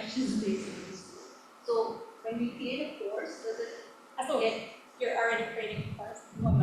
I just logged in and then Yeah. it just made me click various things. Yeah. So I'm just asking if we create a course, does it automatically get added to their repository or something? Yeah, it will add to your course repository online. My course repository. To yours, because It's you have an not- individual account now, so Yes. yes, it's yours only. Okay. And it's not public because the If you don't make it public, it's not public. Because they're like, add to Rise 360, and I'm like, not sure. No. No, it's yours only. And you can add team members here if you want. If you want to share content, for example, with others. You can publish, you can also share individual content with others, but unless you don't share, it's just yours.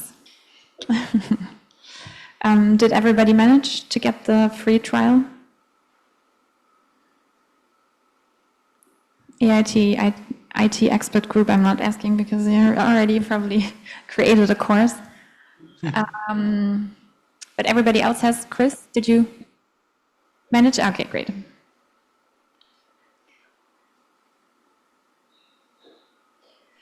All right. Essentially, Articulate, you can also, if you have a Windows computer, you can download the software to your computer, so you can also do it offline if you want it. So otherwise, you can also use it on the website. So if you're logged in, you can go to Rise 360 and then create a new course from there. So if you click on Rise 360 in the menu list, you are able to create a course. We can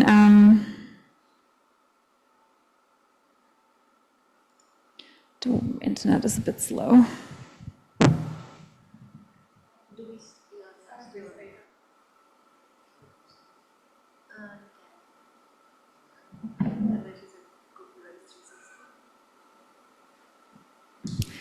Yeah. Can we start with the AI blackboard step? Yeah, so you get to play around with it a little bit in a minute. Just to go through quickly, so yeah, you can easily generate a new course by, so if you are in Rise 360, you can then, you get a button create new, and if you create new, then you can choose whether you want to have a course or a micro-learning activity.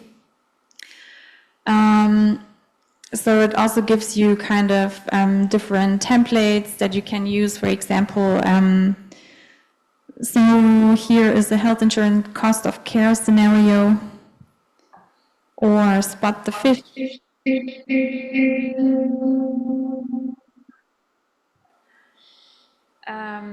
Yeah, so it does provide a lot of content already that you can start from, essentially. And so here this is spot the fish. So you can see the micro-learning is kind of interactive and fun in a visual way. So you can go through it. So it only has a couple of activities, and then you can also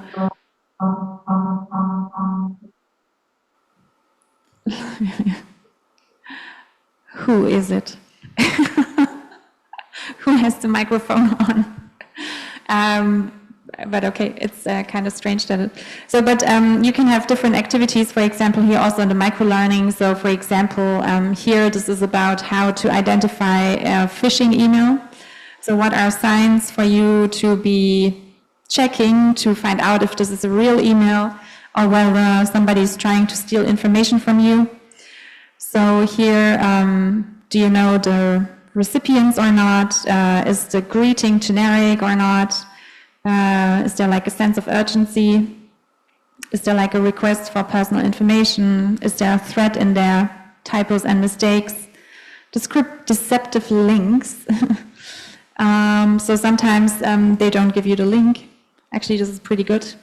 I think I'm going to take this microlearning for our institute because many people have actually been phished. So actually people have been providing their information to people that they shouldn't have, and yeah. But you see the microlearning can be kind of nice and fun in that sense. And then you can also have these cards and a true and false. So you kind of sort them into true and false. So this is like a quick knowledge assessment which it contains. And then that's it. And you can also see how the content looks on different kind of devices. So this is the tools that you can see up here. So tablet landscape, phone, and phone landscape. So you can see how it looks and kind of preview the content in that sense. So it's actually, I think, very easy. This is an existing course just for you to get an idea, for example, how a micro-learning session could look like. Because it's kind of nice, it doesn't have a lot of information and you can go through it in like 5 minutes. So this is also how you can keep contents nice and kind of still fun, although it is mainly reading, but just by kind of this visual diversity, it's already quite nice. So let's go back. So if you click create new and new course, so you can also start with AI if you wanted to and get some inspiration from there. So you just provide a couple of information and then it generates kind of an outline for you. So you can specify what's your course about, if you have a target audience, who are they, what are your learning objectives, and you can even drop content or any website links that you want to use, and then it will generate the course outline. So you can give it a try later if you're interested. I think it's quite fun and probably it's doing very well. Because then you can quickly develop the course from this AI-based outline. You can also use course templates. There's quite a lot available on Articulate. There's like many different courses in IT, health and wellness, which you can use and adapt, but of course you can always start with a blank course yourself. So, and I think this is what we are doing now. So essentially, I've done here a little bit of a test, and you can see that your files are private. It tells you in the column. And for example, Articulate is, I think, very straightforward. You will get to explore yourself. And the good thing about Articulate is that you can publish. So once your course is ready, you can either host it on their platform, or you can say, I want it exported to a learning management system. And then you can package it as a SCORM. And SCORM, I always forget, SCORM stands actually for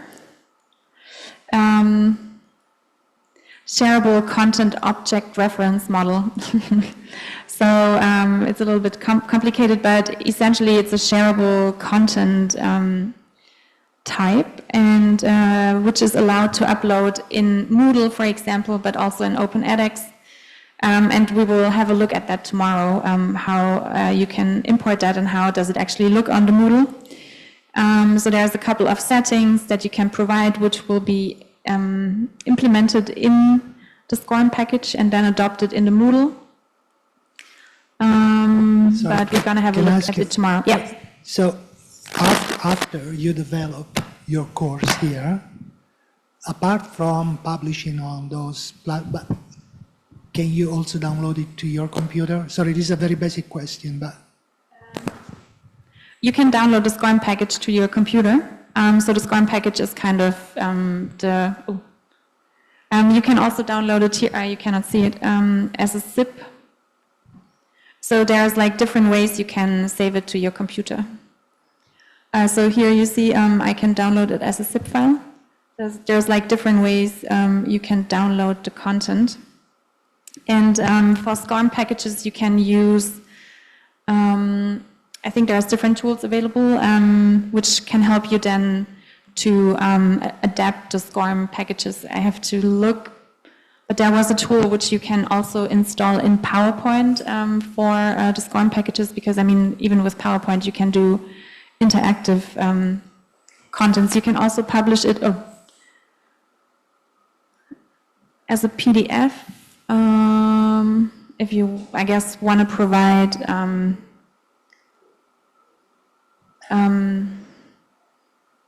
kind of a handout or yeah. So it allows different formats you can export.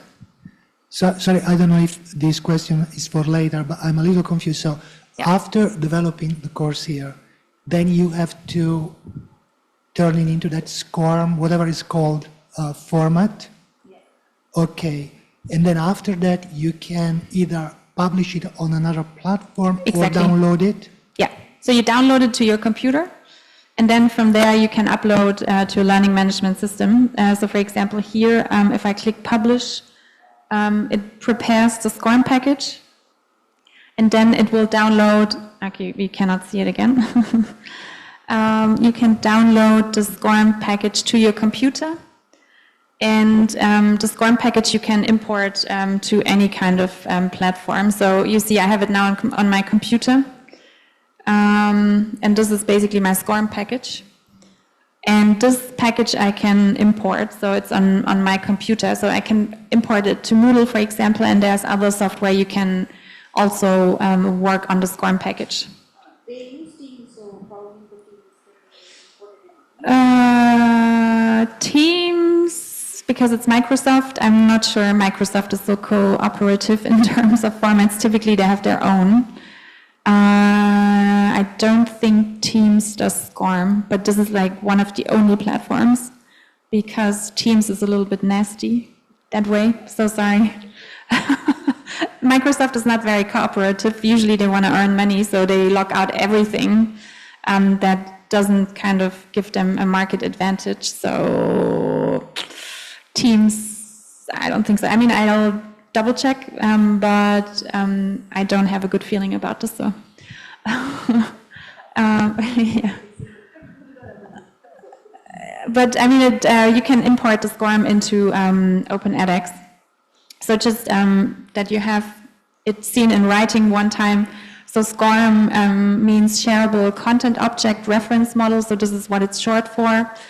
But essentially what it means is like just what the image is showing. So you have a bunch of activities, multimedia, text, quizzes, videos, and then when you save it, it's basically packaged into one parcel, and this parcel you can upload, right? So it's just like a package that you can take and, you know, deliver anywhere, and then it can be unwrapped unless you have Microsoft Teams. Yeah, I think so. I just seen on the web, Microsoft Teams is compatible with SCORM. It is, or it's not? It is. What? Wow. Yes. Oh my God, Microsoft. Who would have thought? Okay, wow. Yeah, then happy times. But let's see how it works. We can find out tomorrow, because I'm really wondering how this works in Teams. So essentially, SCORM is the standard for packaging e-learning modules. It ensures you can take the package anywhere, even MS Teams apparently. So like Moodle, Blackboard, Canvas, OpenEdX, like all the different learning management systems that are around. So it's kind of a safe way of storing your content to make sure you can use it on many different platforms. You can inbuild this learner progress, scores, etc. So it's interactive, reusable learning objects. And that's pretty much all you need to know about SCORM. So we are doing great. So we already know about H5P, SCORM. And now we move forward to Articulate, so you can actually do your very first SCORM package yourself.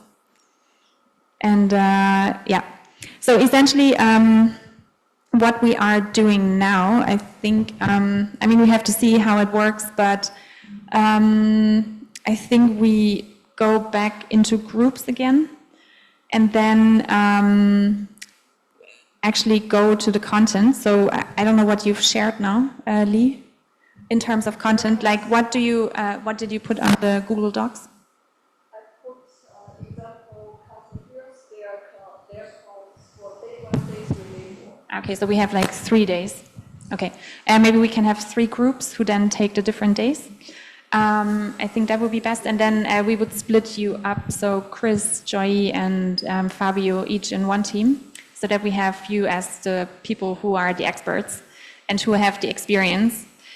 And then basically just to familiarize yourself, but we will do this in a more structured way, but I want you first to get a little bit of a feeling for Articulate and to expose yourself to the digital tool, so that you take maybe like one slide or something, like a very small piece. So we are not yet looking at what kind of tools we can use for different components of the course. This is something we do later. I want you to focus now on, you take maybe like one slide and translate it into Articulate. So what I want you to do in this exercise is to familiarize yourself with Articulate and to get a feeling how you SCORM package. So this is what we will be doing, and then after we will look at this in a more structured way of how we can translate the course into an active learning online asynchronous material. So we will start with a more structured way. But for now, the focus is on Articulate. So I would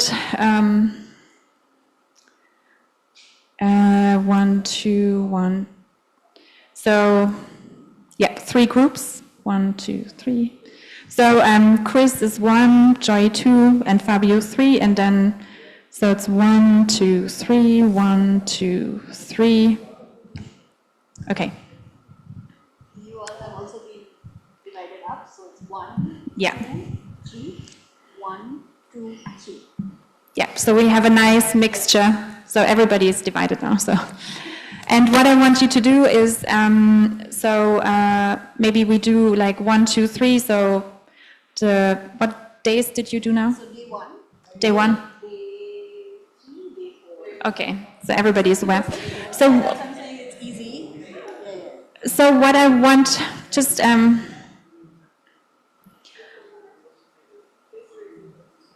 okay. And what you will be doing is, for now, you practice the digital tool. So what I want you to do is go to your day, take like one slide and maybe one activity or a question or something, and play around with Articulate, because it doesn't help you if I'm showing you. You need to do it yourself to learn. So what I want you to do is expose yourself to Articulate and try to translate into a short lesson, let's say. You can also make a micro lesson, or you can do the full content, whatever you feel like doing. You can also try the AI assistant. But what I want you to do is, like, let's give this like 30 minutes to go to the groups, help each other, navigate Articulate, and then make a choice of one slide from your course day and translate this into Articulate. Off you go. Chris is 1, Joy 2, Fabio 3, and Lee started. So 1, 2, 3. 1, 2, 3. 1, 2, 3, 1. So Suhail is 1, you're 2, 3. Chris is 1, Joy is 2, Fabio is number 3. Sorry, it's a cognitive overload. Too many numbers. So Chris is number 1, Joy is number 2, and Fabio is number 3. Lee is number 1, 2, 3, 1, 2, 3. Yeah, there you go. You are here. What? Sorry? What is it now? What is that we know? We created. Well, what I want is 3 groups where the IT experts are split up and also the content experts. So we have heterogeneous groups. So yeah.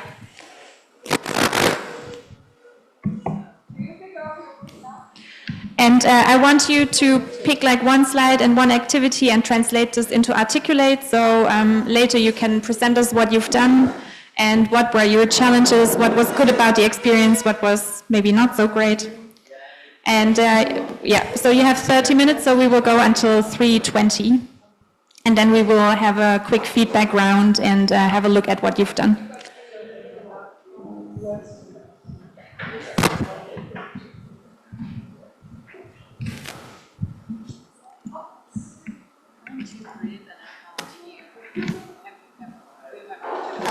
Randomly, I just randomly choose this. But they ask me for the time. Yeah, but it's random. It doesn't matter. So let's proceed. I don't really care.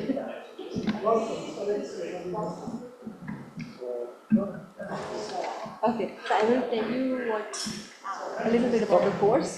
Yeah, let me go to the folder first. Yes, we are the one and the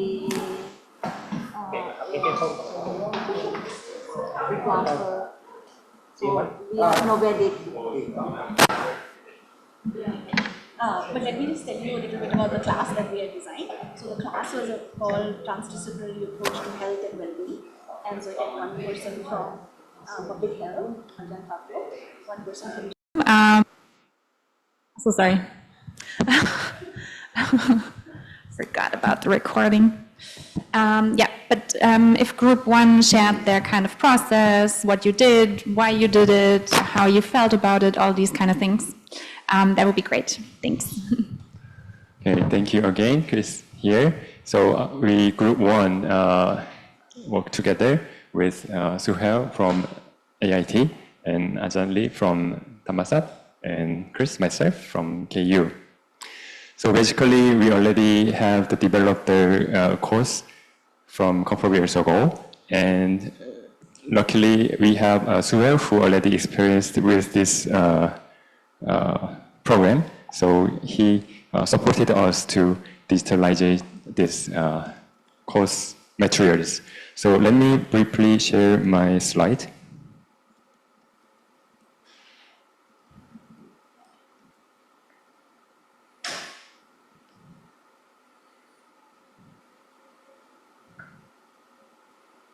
So this is what we designed, co-created with Ajahn Fabio and Ajahn Joy a couple of years ago. This is the 2 weeks intensive course for the TD approach.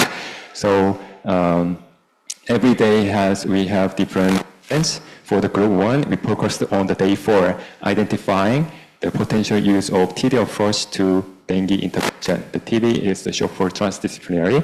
So we had 1 hour lecture and group activities with the student in the classroom. So basically, I provided basic information about the dengue vector mosquitoes, biology, and interventions. And then I bring some actual mosquito traps in the classroom, so the student had a chance to hands-on and observe these traps. After the observation, some students raised questions to asking more about this function or mechanism of the trapping method. So we tried to reflect this content on the online platform. Let me share another slide.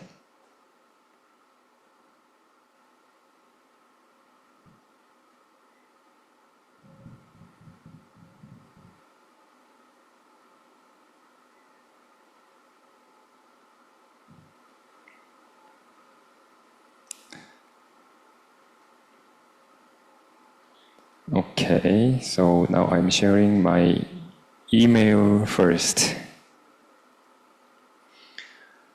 So as I mentioned, we luckily have Mr. Suhail, who already have the experience with the Articulate 360. So he used his computer to developing the content. And he invited me as one of the collaborators so that I could access through the email link. So when I click the view content,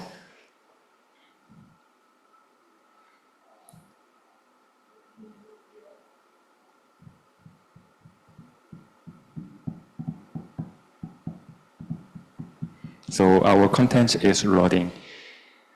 So the beauty of this articulating 360 is the AI function is embedded so that just upload my slides on the program, then the AI will generate this course outline.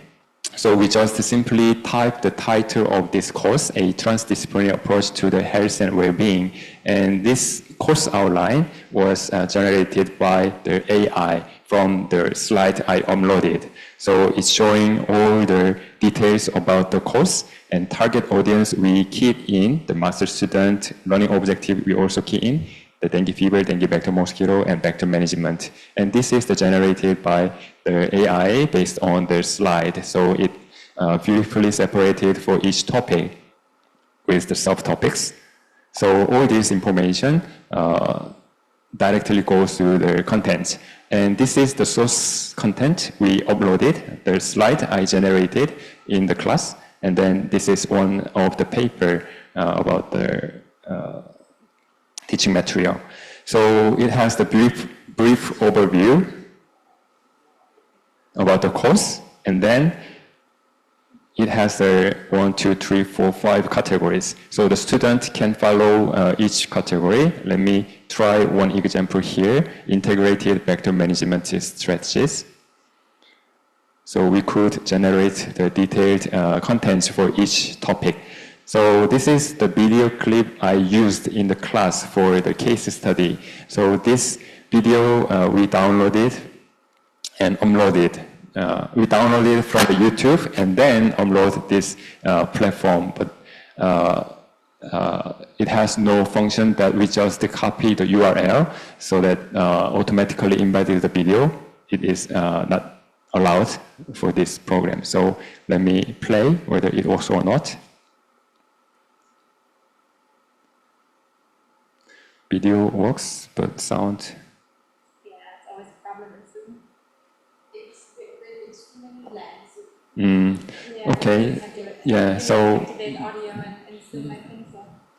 Yeah, so. But it's working. Yeah, just. So from this case study video, students have the idea what is the real world problem with the dengue fever in Singapore. And then the function has a summary about these keywords from the slide. So we can choose many different functions, but we choose the flashcard. So if the student click each keyword, they can see the detailed information about these terms. So the student can remind the important things from the video. And then of course, this one AI generated from the slide. And then we emphasize one of the keywords, which was the into care mosquito trap. So it has the brief definition about this trap, but the AI has the function of the AI audio. So we choose Professor Beer. We can choose the different voice. So this voice, maybe we cannot hear, but we could hear, yeah. So the main professor explaining about the more details, the functions and mechanism of this into care, so that students can understand how it works. But still, they have no chance handling the actual product in the classroom. So we had to go YouTube to download the introduction video and upload it in this content. So the student can watch the video to understand the actual product and its function. So they can get more specific information about this product. After that, we provided them the scientific evidence and data from the paper we downloaded from the Google Scholar. So this one also AI powered. The AI summarized this paper with this, let me check, process function. So this function provide us this kind of the chart from the PDF. So how they designed the study and also how they installed the traps for the field experiment. And then, of course, they put the efficacy of the trap in the field so we can understand how it works in the field with the scientific data, with the conclusion. So even the students get the actual scientific data from the published paper. So this is the example for a chapter out of 5 chapters. So students will go one by one like this to get the information. And then this program has the function to generating quiz. So we also generated the reflection quiz using the AI function. So we can order the AI to generating different types of quiz based on the slide. So this is the multiple choice question and also the matching question. So we can choose many options. So the student can get the grade from their quiz. After that, in the class, student can raise the question to the facilitators in the classroom, but this platform is not for the real-time teaching. So the student has no chance to discuss using this platform. So I wonder how we can handle the Q&A session or group discussion using this platform. So this is our question from, Yeah, we can wait for, number 2 was you, right? Yeah. So we wait for an example until group 3. So I hope you can hold the suspension because they have an example. So it will be nice for them to see. And I don't know if you managed with Miro, maybe. Yeah, but I don't know. So we'll explore because the other groups, I think they found a solution. So I think it's better if they show. I don't know. Did you want to add more? Did you have another question? Did the other colleagues want to, like, maybe share your experience a little bit with the AI and how you, because I mean, it's the first time you're using the software and, you know, like after 45 minutes, you came up with a full course, which is pretty impressive, I think so. So maybe you share a little bit, you know, like your, how you felt the tool is working for you, whether it was easy. I mean, I would assume because after 45 minutes, you have a full course. Yeah, just share a little bit your experiences, how you liked or didn't like aspects of the program, if it kind of, yeah. Okay. So the first thing that we did here was doctor told us to, he had some slides in his drive. So we simply pulled out the slides from the drive and then we created, sorry.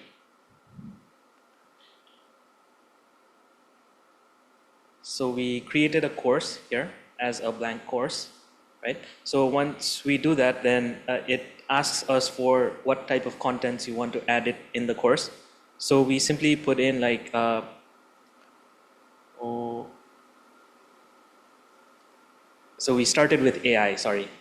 So we started with AI, and when we started with AI, it asked us questions like what your course is about, and who's your target audience, and what's the specific learning objective of your course, and then finally, what slides or what contents should the AI refer to.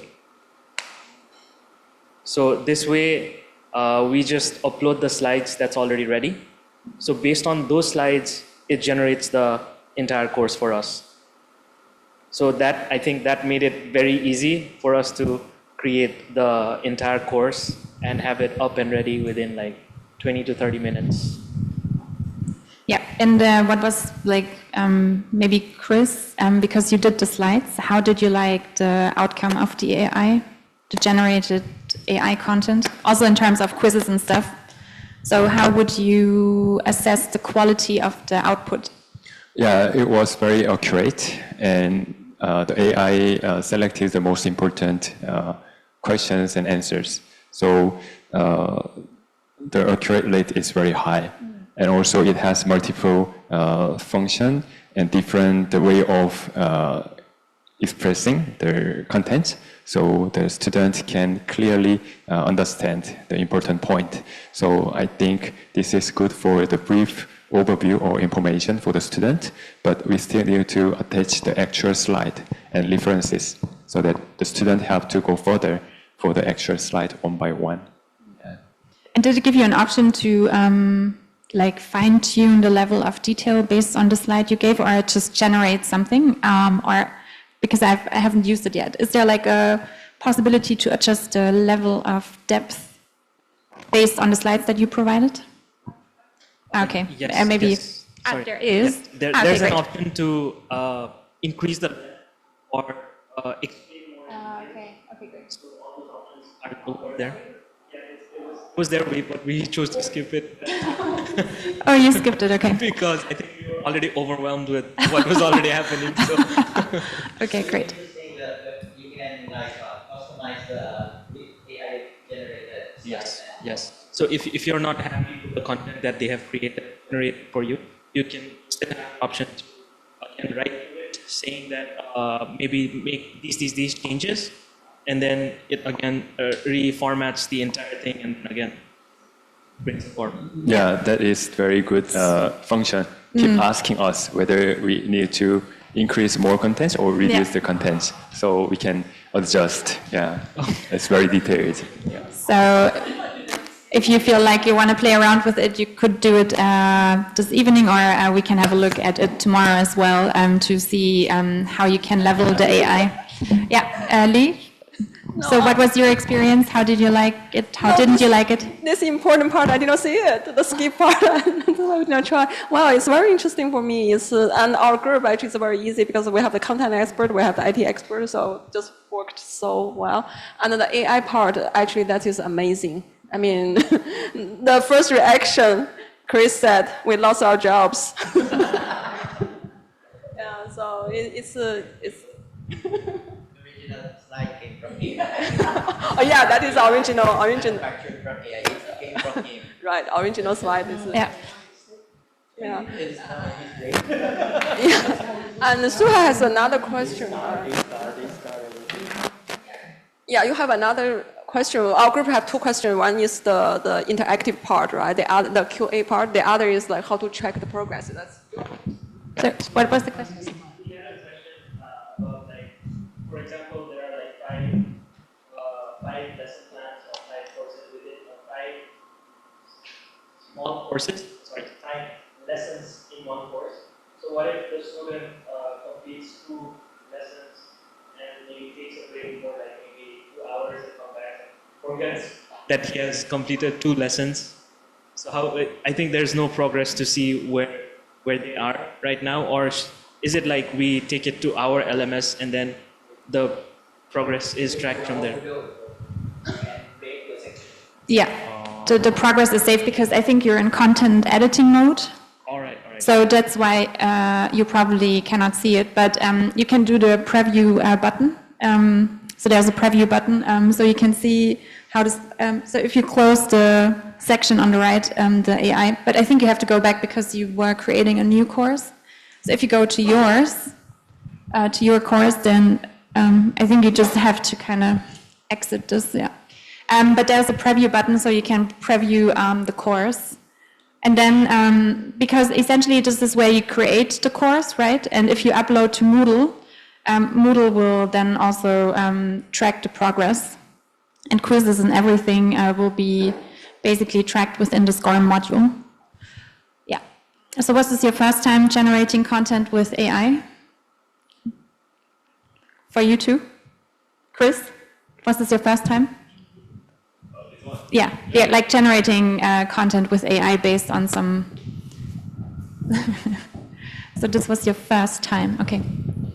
Yeah, I used this program first, but AI is quite useful to gathering the information and summarize it, but sometimes it shows incorrect or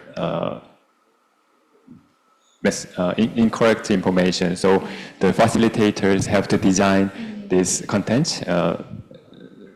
So we need an expert who can check. So yeah, that's important. Yeah.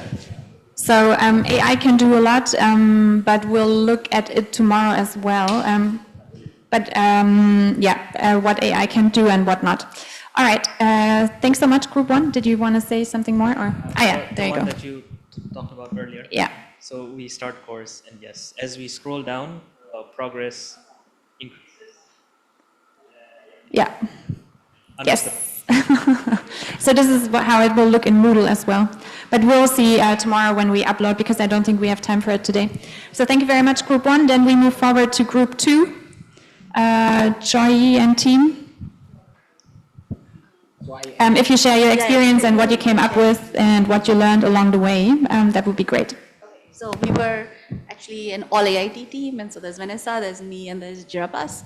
And we took my session from the class, but unlike Chris's group, we actually just literally did like the first 2 or 3 slides.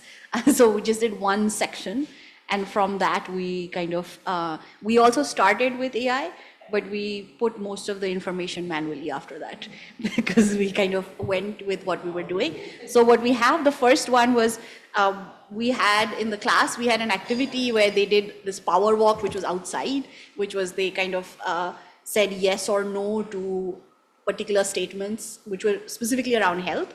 And the more kind of yeses they said, the further they traveled, and then it was a role play based kind of thing. So there is a similar one, maybe if you open that. So there's sort of not exactly that, but there is sort of a close enough item which is on, which is a privilege quiz, which is from BuzzFeed and is fun. How privileged are you? And so it gives you a series of statements, and it's around if you've ever faced discrimination because of your skin color, have you ever faced discrimination or violence because of your gender, because are you afraid to go to the doctor, many kinds. So there are about 100 statements, and for every one you kind of click if you think yes or otherwise no. And then it kind of generates a number for you, and it gives it's a starting point.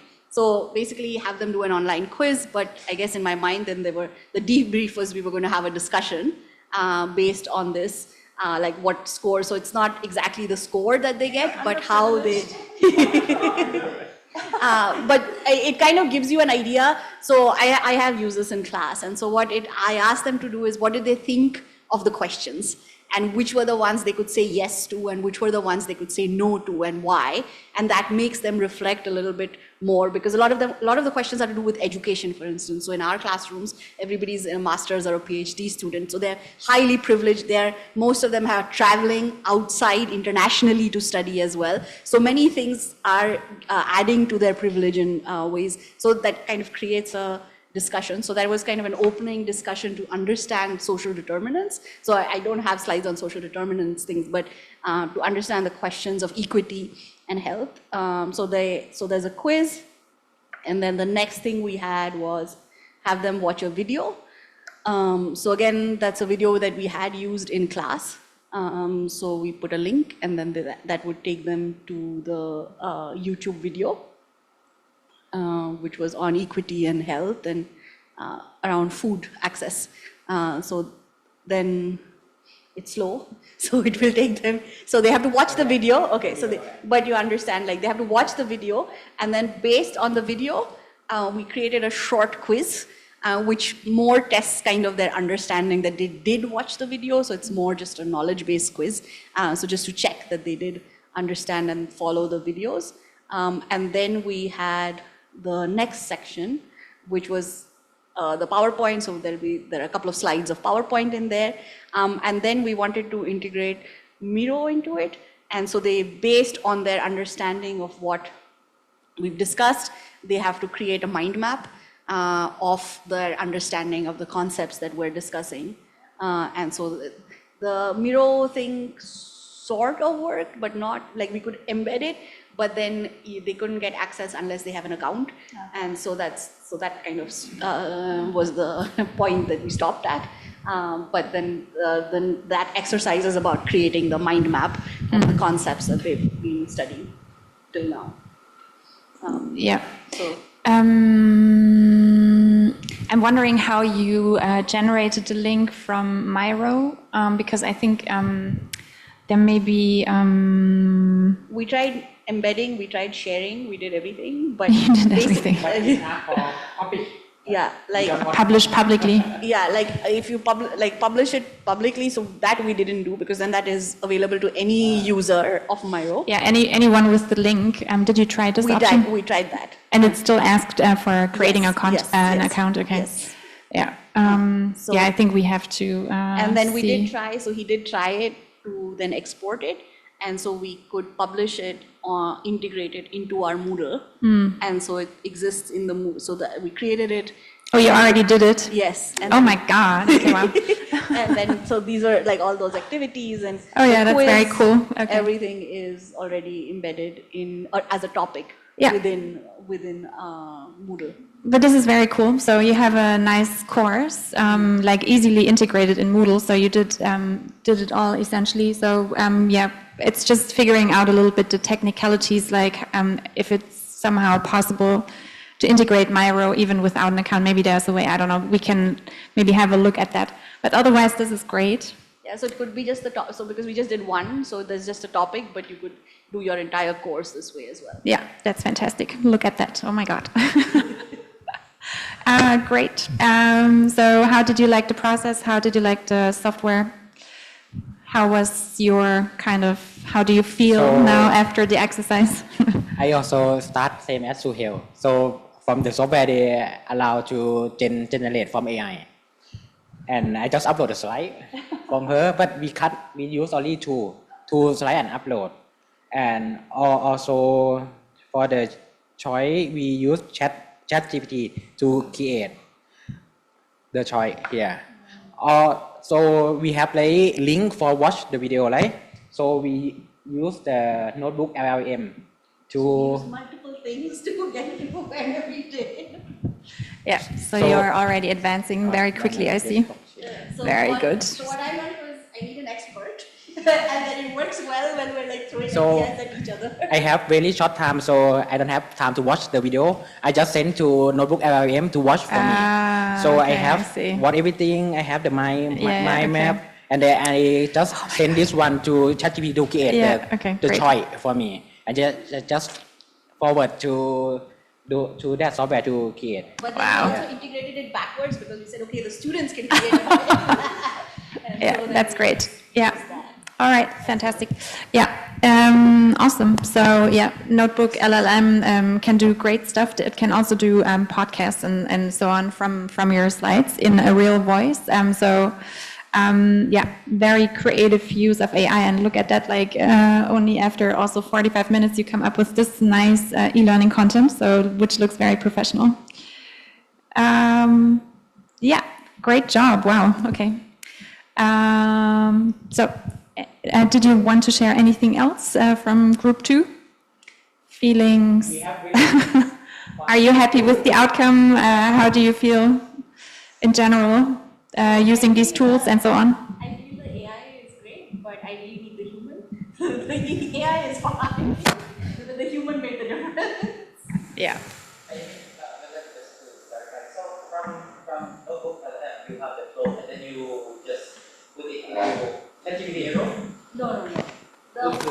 We put from the notebook, so we use multiple, so from notebook, then we put it into ChatGPT, then from ChatGPT, then we put it into the 360.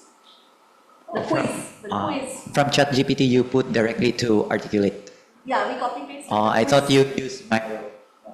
No. And then the Miro is an exercise that we have put for the students to do, but I like a mind map.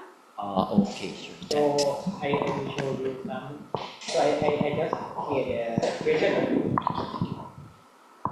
Like the multiple choice question. Right? So I just say that. So Copy this question and then. So we told ChatGPT that based on this content, check understanding of. So you use triple AI. And then we just make that, you choose this one, and then we just come up with, and we just read it, collect or not, and then we just insert the question, so that's it. Very nice. So this is advanced AI use. Great. All right. What else to go faster? Yeah, very good. All right. Thank you so much, Group 2. Then we move forward to Group 3. Same for you. What did you come up with? What was the process? What were your feelings using these things? Check.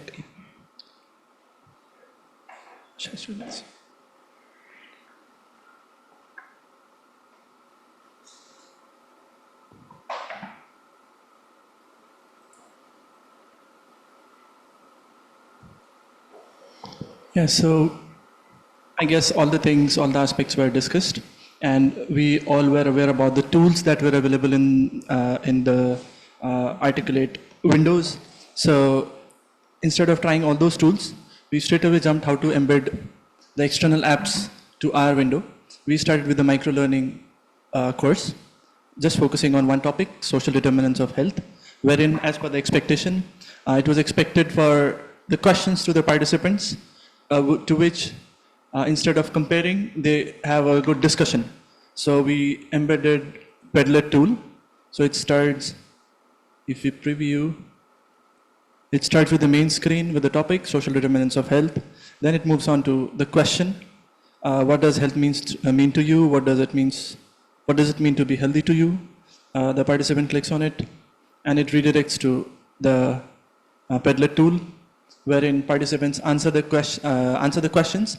And further, when we come back to the main window, it continues with the question. Do you agree with any other opinions from your colleague? Please share. Again, the participant goes back to the same Padlet, and we were successfully able to embed this Padlet tool. So this is what we had, something new other than what we discussed. Thank you. Yeah, so you can integrate tools. For Miro, we have to find out if it's possible without signing up for an account, because this is a bit annoying if you have to sign up for an account. Padlet seems to work very nicely. Did you have a Padlet account? Okay. Maybe there's a way to avoid that, I'm not sure. But otherwise, yeah.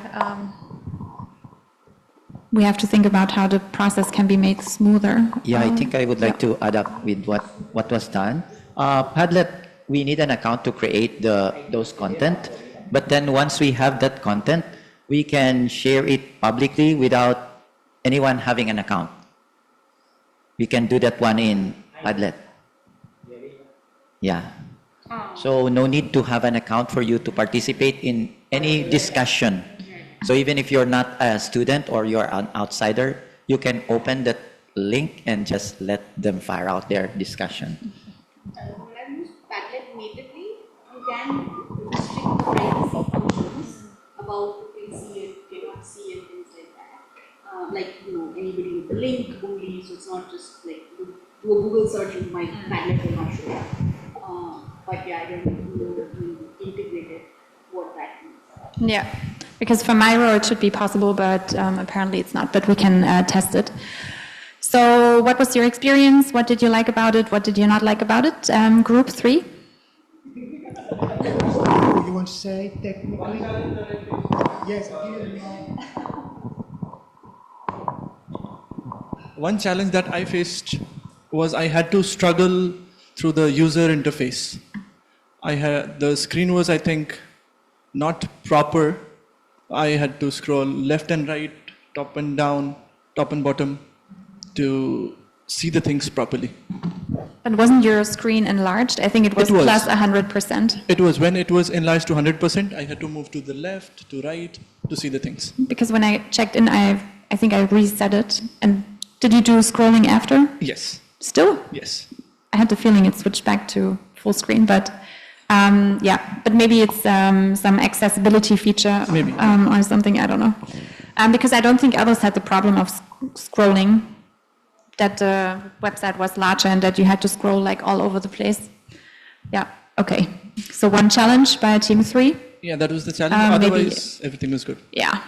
So I think it's like an accessibility thing. Maybe it's a computer setting or something. Other voices from group 3? What did you like? What did you not like? How was the process? Okay, Well, for me, not having the technical skills that are necessary for this, I'm wondering how I can really apply this, because I realize I have that gap.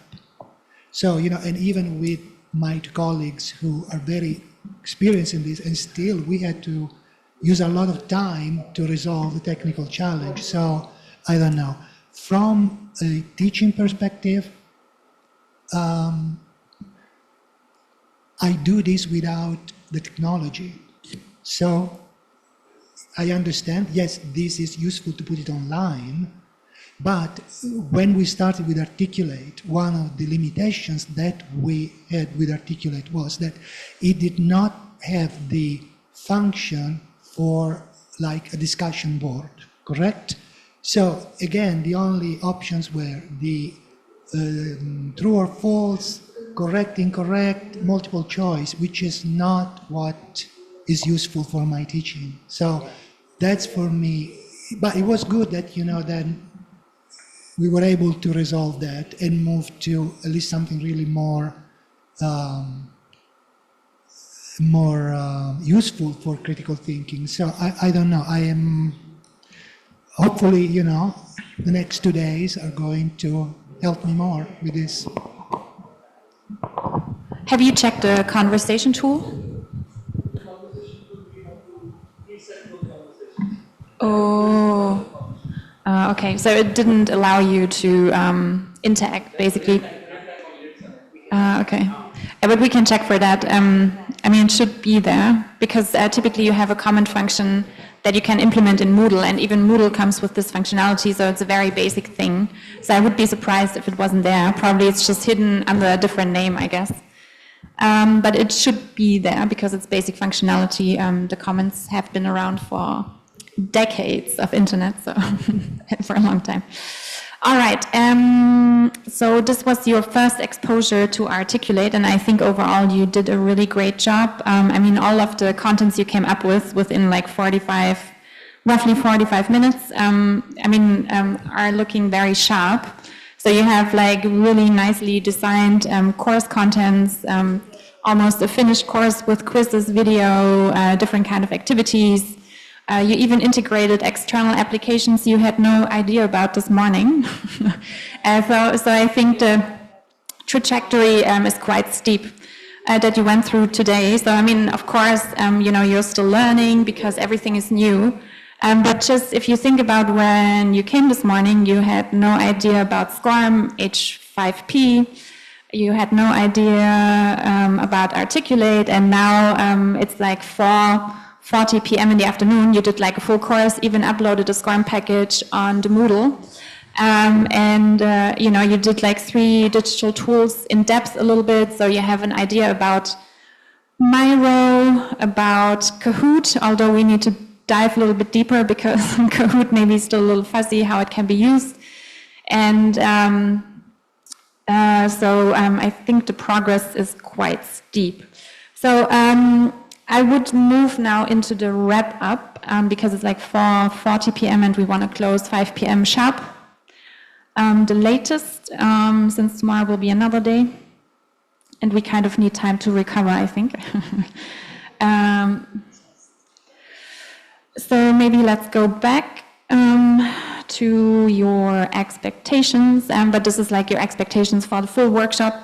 You said this morning you wanted skills for student-centered active learning for online course delivery, how to deliver to versatile studentship, how to leverage Moodle LMS best for active learning, organize scale contents, how to best use technology for course delivery, convert GLOW courses into e-learning, and translate existing courses into shortened e-learning courses.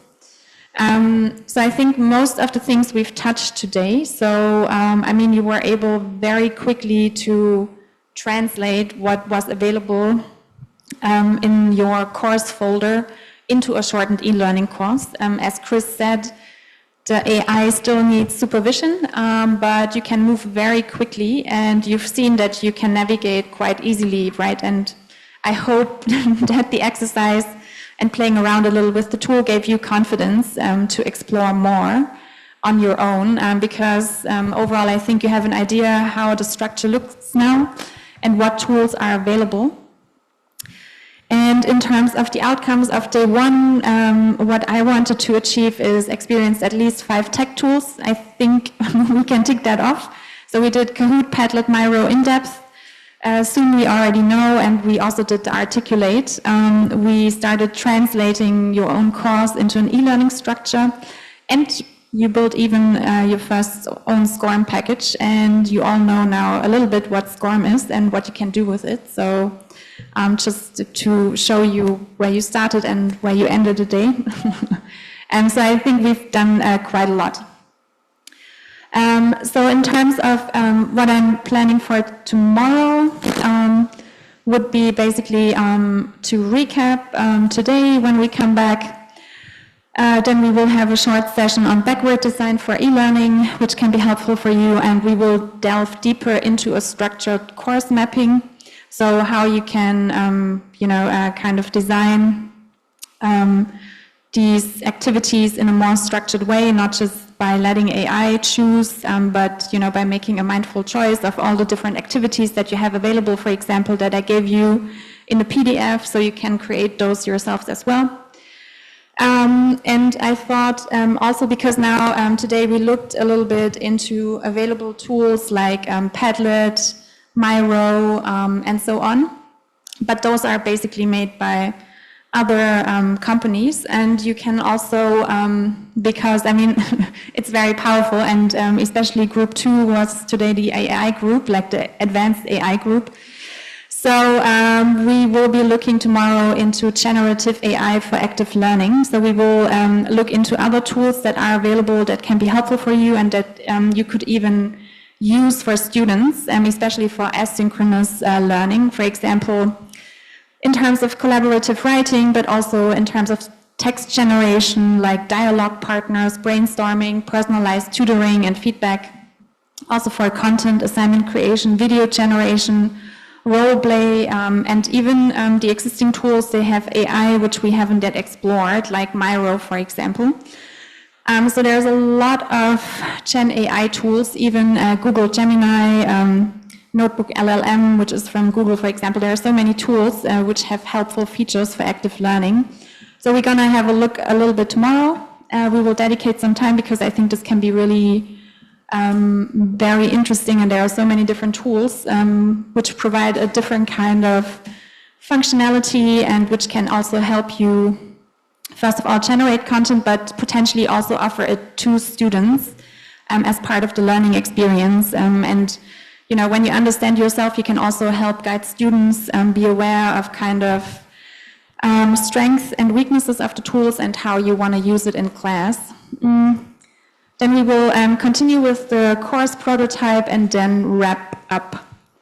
So this is day 2 as of now, but we will have a short feedback round from yourselves, like how you feel now, if this workshop is going the way you want, if you want other things to be included, so you can give feedback. So I'm happy because it's flexible, and it should be also reflecting what you're interested in. So I'm happy to take feedback, and I'm flexible to integrate even for tomorrow, so don't feel shy. Just tell me. So maybe we can start again with Chris, because he's already used to be number 1.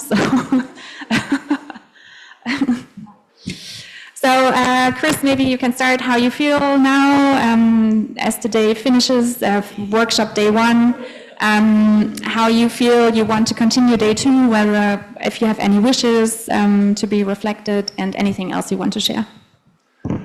Yes, this morning at the beginning, I expected how we can reflect our active learning activities in the class to the online. I got some idea from the various tools like Padlet and also Articulate.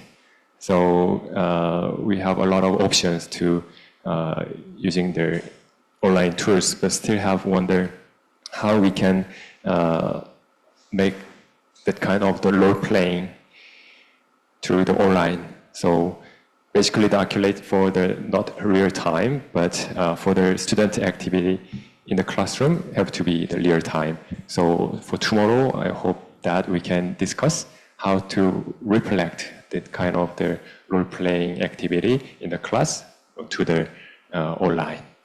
So I may ask Ajahn Joy's help to demonstrate the role-playing activities in last year's gender equality class. So Ajahn Joy let the student take the different positions with different power, the social power. So it is also interesting application for the online. I found a alternate, so it's not exactly the role play, because here you did the quiz, the BuzzFeed quiz that I showed. It was you as yourself that you're answering, and then the questions I have are a little bit different, but it gets them to the same place to reflect on how they felt answering those questions, and where they had not considered that they had certain kinds of privileges, or where they hadn't really thought about how they had been discriminated against, and how that had impacted them. So a different form of that exercise. So I think your question is good, that okay, how do we bring role playing in? That's a different question, but there's also like one way to do that is find other activities which get you to the same outcome, but maybe not through that exact same practice. We have a look, and there's possibilities also with generative AI, and then you can make a judgment for yourself whether you want to use it, or whether, as Joy says, you can reach the outcome with different tools. So there is possibilities to implement role play online, which we're going to look at tomorrow, also leveraging Gen AI tools. There's a couple out there which are quite interesting. I haven't used myself, so I'm also very curious to learn more tomorrow as we go through them, because there's so much stuff out there. But in the end, it's your choice, right? It's just about you getting an understanding what is out there, how you can use it to kind of translate, because there's loads of new tools, so there's not really yet a roadmap like, I want to do this, then I use this tool, that means this outcome. So we can start building experiences and maybe build tools that help to guide. So for example, if you make positive experiences with Miro or any other, then you can say, okay, for role play, this is really something that worked well. And then we can maybe start translating experiences into kind of a catalog, like recommendations for online translation. Alrighty, thanks. So how do you feel? Chris, were you finished? Okay. So how do you feel? What is your wishes for tomorrow? And yeah, maybe that's it for now. So wrap up myself for today. Would like to thank you all to invite us to join the workshop. So I happy to be here, and really fun thing that try to explore the new thing and try to set up right now, get a course with a really short time, and we done it. I also surprised myself also that we could create the course within 15 minutes or 20 minutes. And thank you for today. It's not, okay, just to clarify to all of you, the course didn't develop in 15-20 minutes. It took us 9 months. What you are seeing is 9 months of work, and then then that putting it online was easier, but that's 9 months of work, just each slide, idea, everything. Then it's, and research. So then it could go on, like that conversion is easier, but I think there's a lot of work that went into creating the course, actually, like doing the course. So it does become easier, but it's a good reflection. It does become easier once we have the materials, but the materials still might be.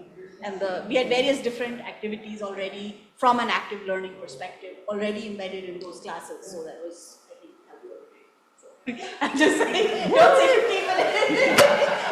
No, it was 9 months of studying hard. No, for also create for the course on online to put in. For normal, we take like 1 month to put the course online to set up like the quiz, everything.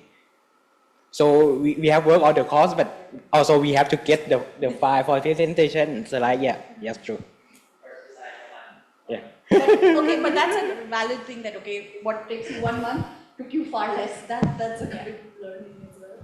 All right. How do you feel? What is potentially missing, or you feel good about day 2? So for the day 2, I think develop. I think maybe the Zoom about the big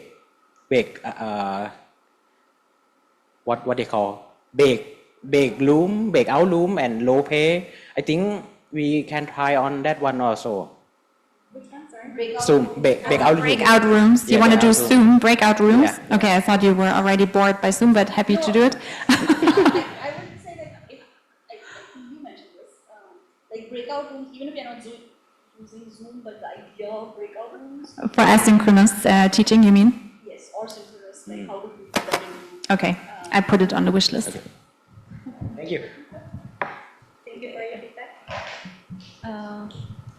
I think it's been great, and it's been very transdisciplinary because we actually have people here who know this field, and so it was great fun working in that way because, okay, we have some knowledge, they have some knowledge, and then together, which is what we were doing with the courses as well. So I think that worked well, but that's also something maybe what is the tougher part outside of this workshop, because we don't necessarily always have that interactive element in helping us set up courses and things like that. So that would be interesting to see how we do that in the future. For me, just looking at day 2 going forward, this was useful, right? But like we're thinking, I think it helped to think of it in kind of a micro way, that what are existing things that we can kind of incorporate. So I don't know how much we need to develop a full course as a learning kind of outcome, because the idea is to play around. I like this, that we're playing around with different tools. So rather than, because that course will go nowhere. So putting all of that time and effort into building a course which actually will go nowhere, rather than trying out various things and then we have a whole menu of things that we've tried out. That to me that feels useful. Like what we did today, similar something, rather than building a whole course and then putting all our effort in polishing that course and revising it, that feels not as useful. We also don't have that many instructors here, so these courses, when we do, like they will really not be taught, right? So it's a lot of effort. We will go into thinking of content and design, but rather playing around with the tools is something that we don't get to do. Designing a course we do all the time. But the tools, thinking of it from a tools perspective, that's been really helpful. So more of that and less of the course content. Great. I think this is mainly what we focus on because we will look tomorrow into these AI-based tools and how you can use them for content. So similar to today.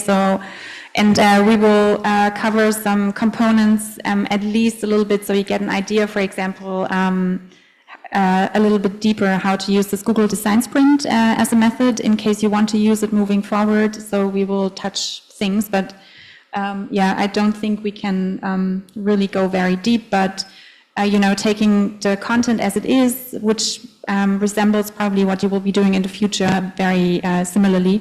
Thank you. All right. I think I will say in short that I am more excited than I expected in the morning because I learned a lot of new things and I feel when I know the new thing today, I feel regret for all of the AIT faculty that they should be here today to learn about it. Yeah, it is really good to know many things to apply at the same time. Yeah, really. But one more thing I'm concerned is when you talk about how to manage the exercise or payroll for the online courses, I'm thinking about how to manage with the hybrid courses because even you can let the student on-site to play role easy, but how to manage with both on-site and online at the same time. Yeah, if you have any tools. We're gonna explore tomorrow a little bit and then we can see and you can try out yourself and maybe we can do like a little micro teaching with feedback to see whether it works well or not. So we get to try this out a little bit tomorrow. Thank you. So you can make the experience yourself. I think that now we have the expertise in AIT, so you all will train us faculty. That is the idea. Cool.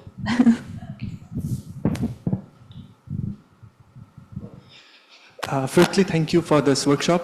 Got to know many good things, many good experiences, especially the tool Articulate. It was quite new to us, working with Articulate, and the SCORM model framework. It was a good experience. In context of tomorrow, I'm excited about tomorrow, knowing more about generative AI, its aspects in academia, and so on. Thank you. Thank you very much. So I think all three of us have the same thing to say. So yes, firstly, I would like to thank everyone for being a part of this program and having us also included in the program.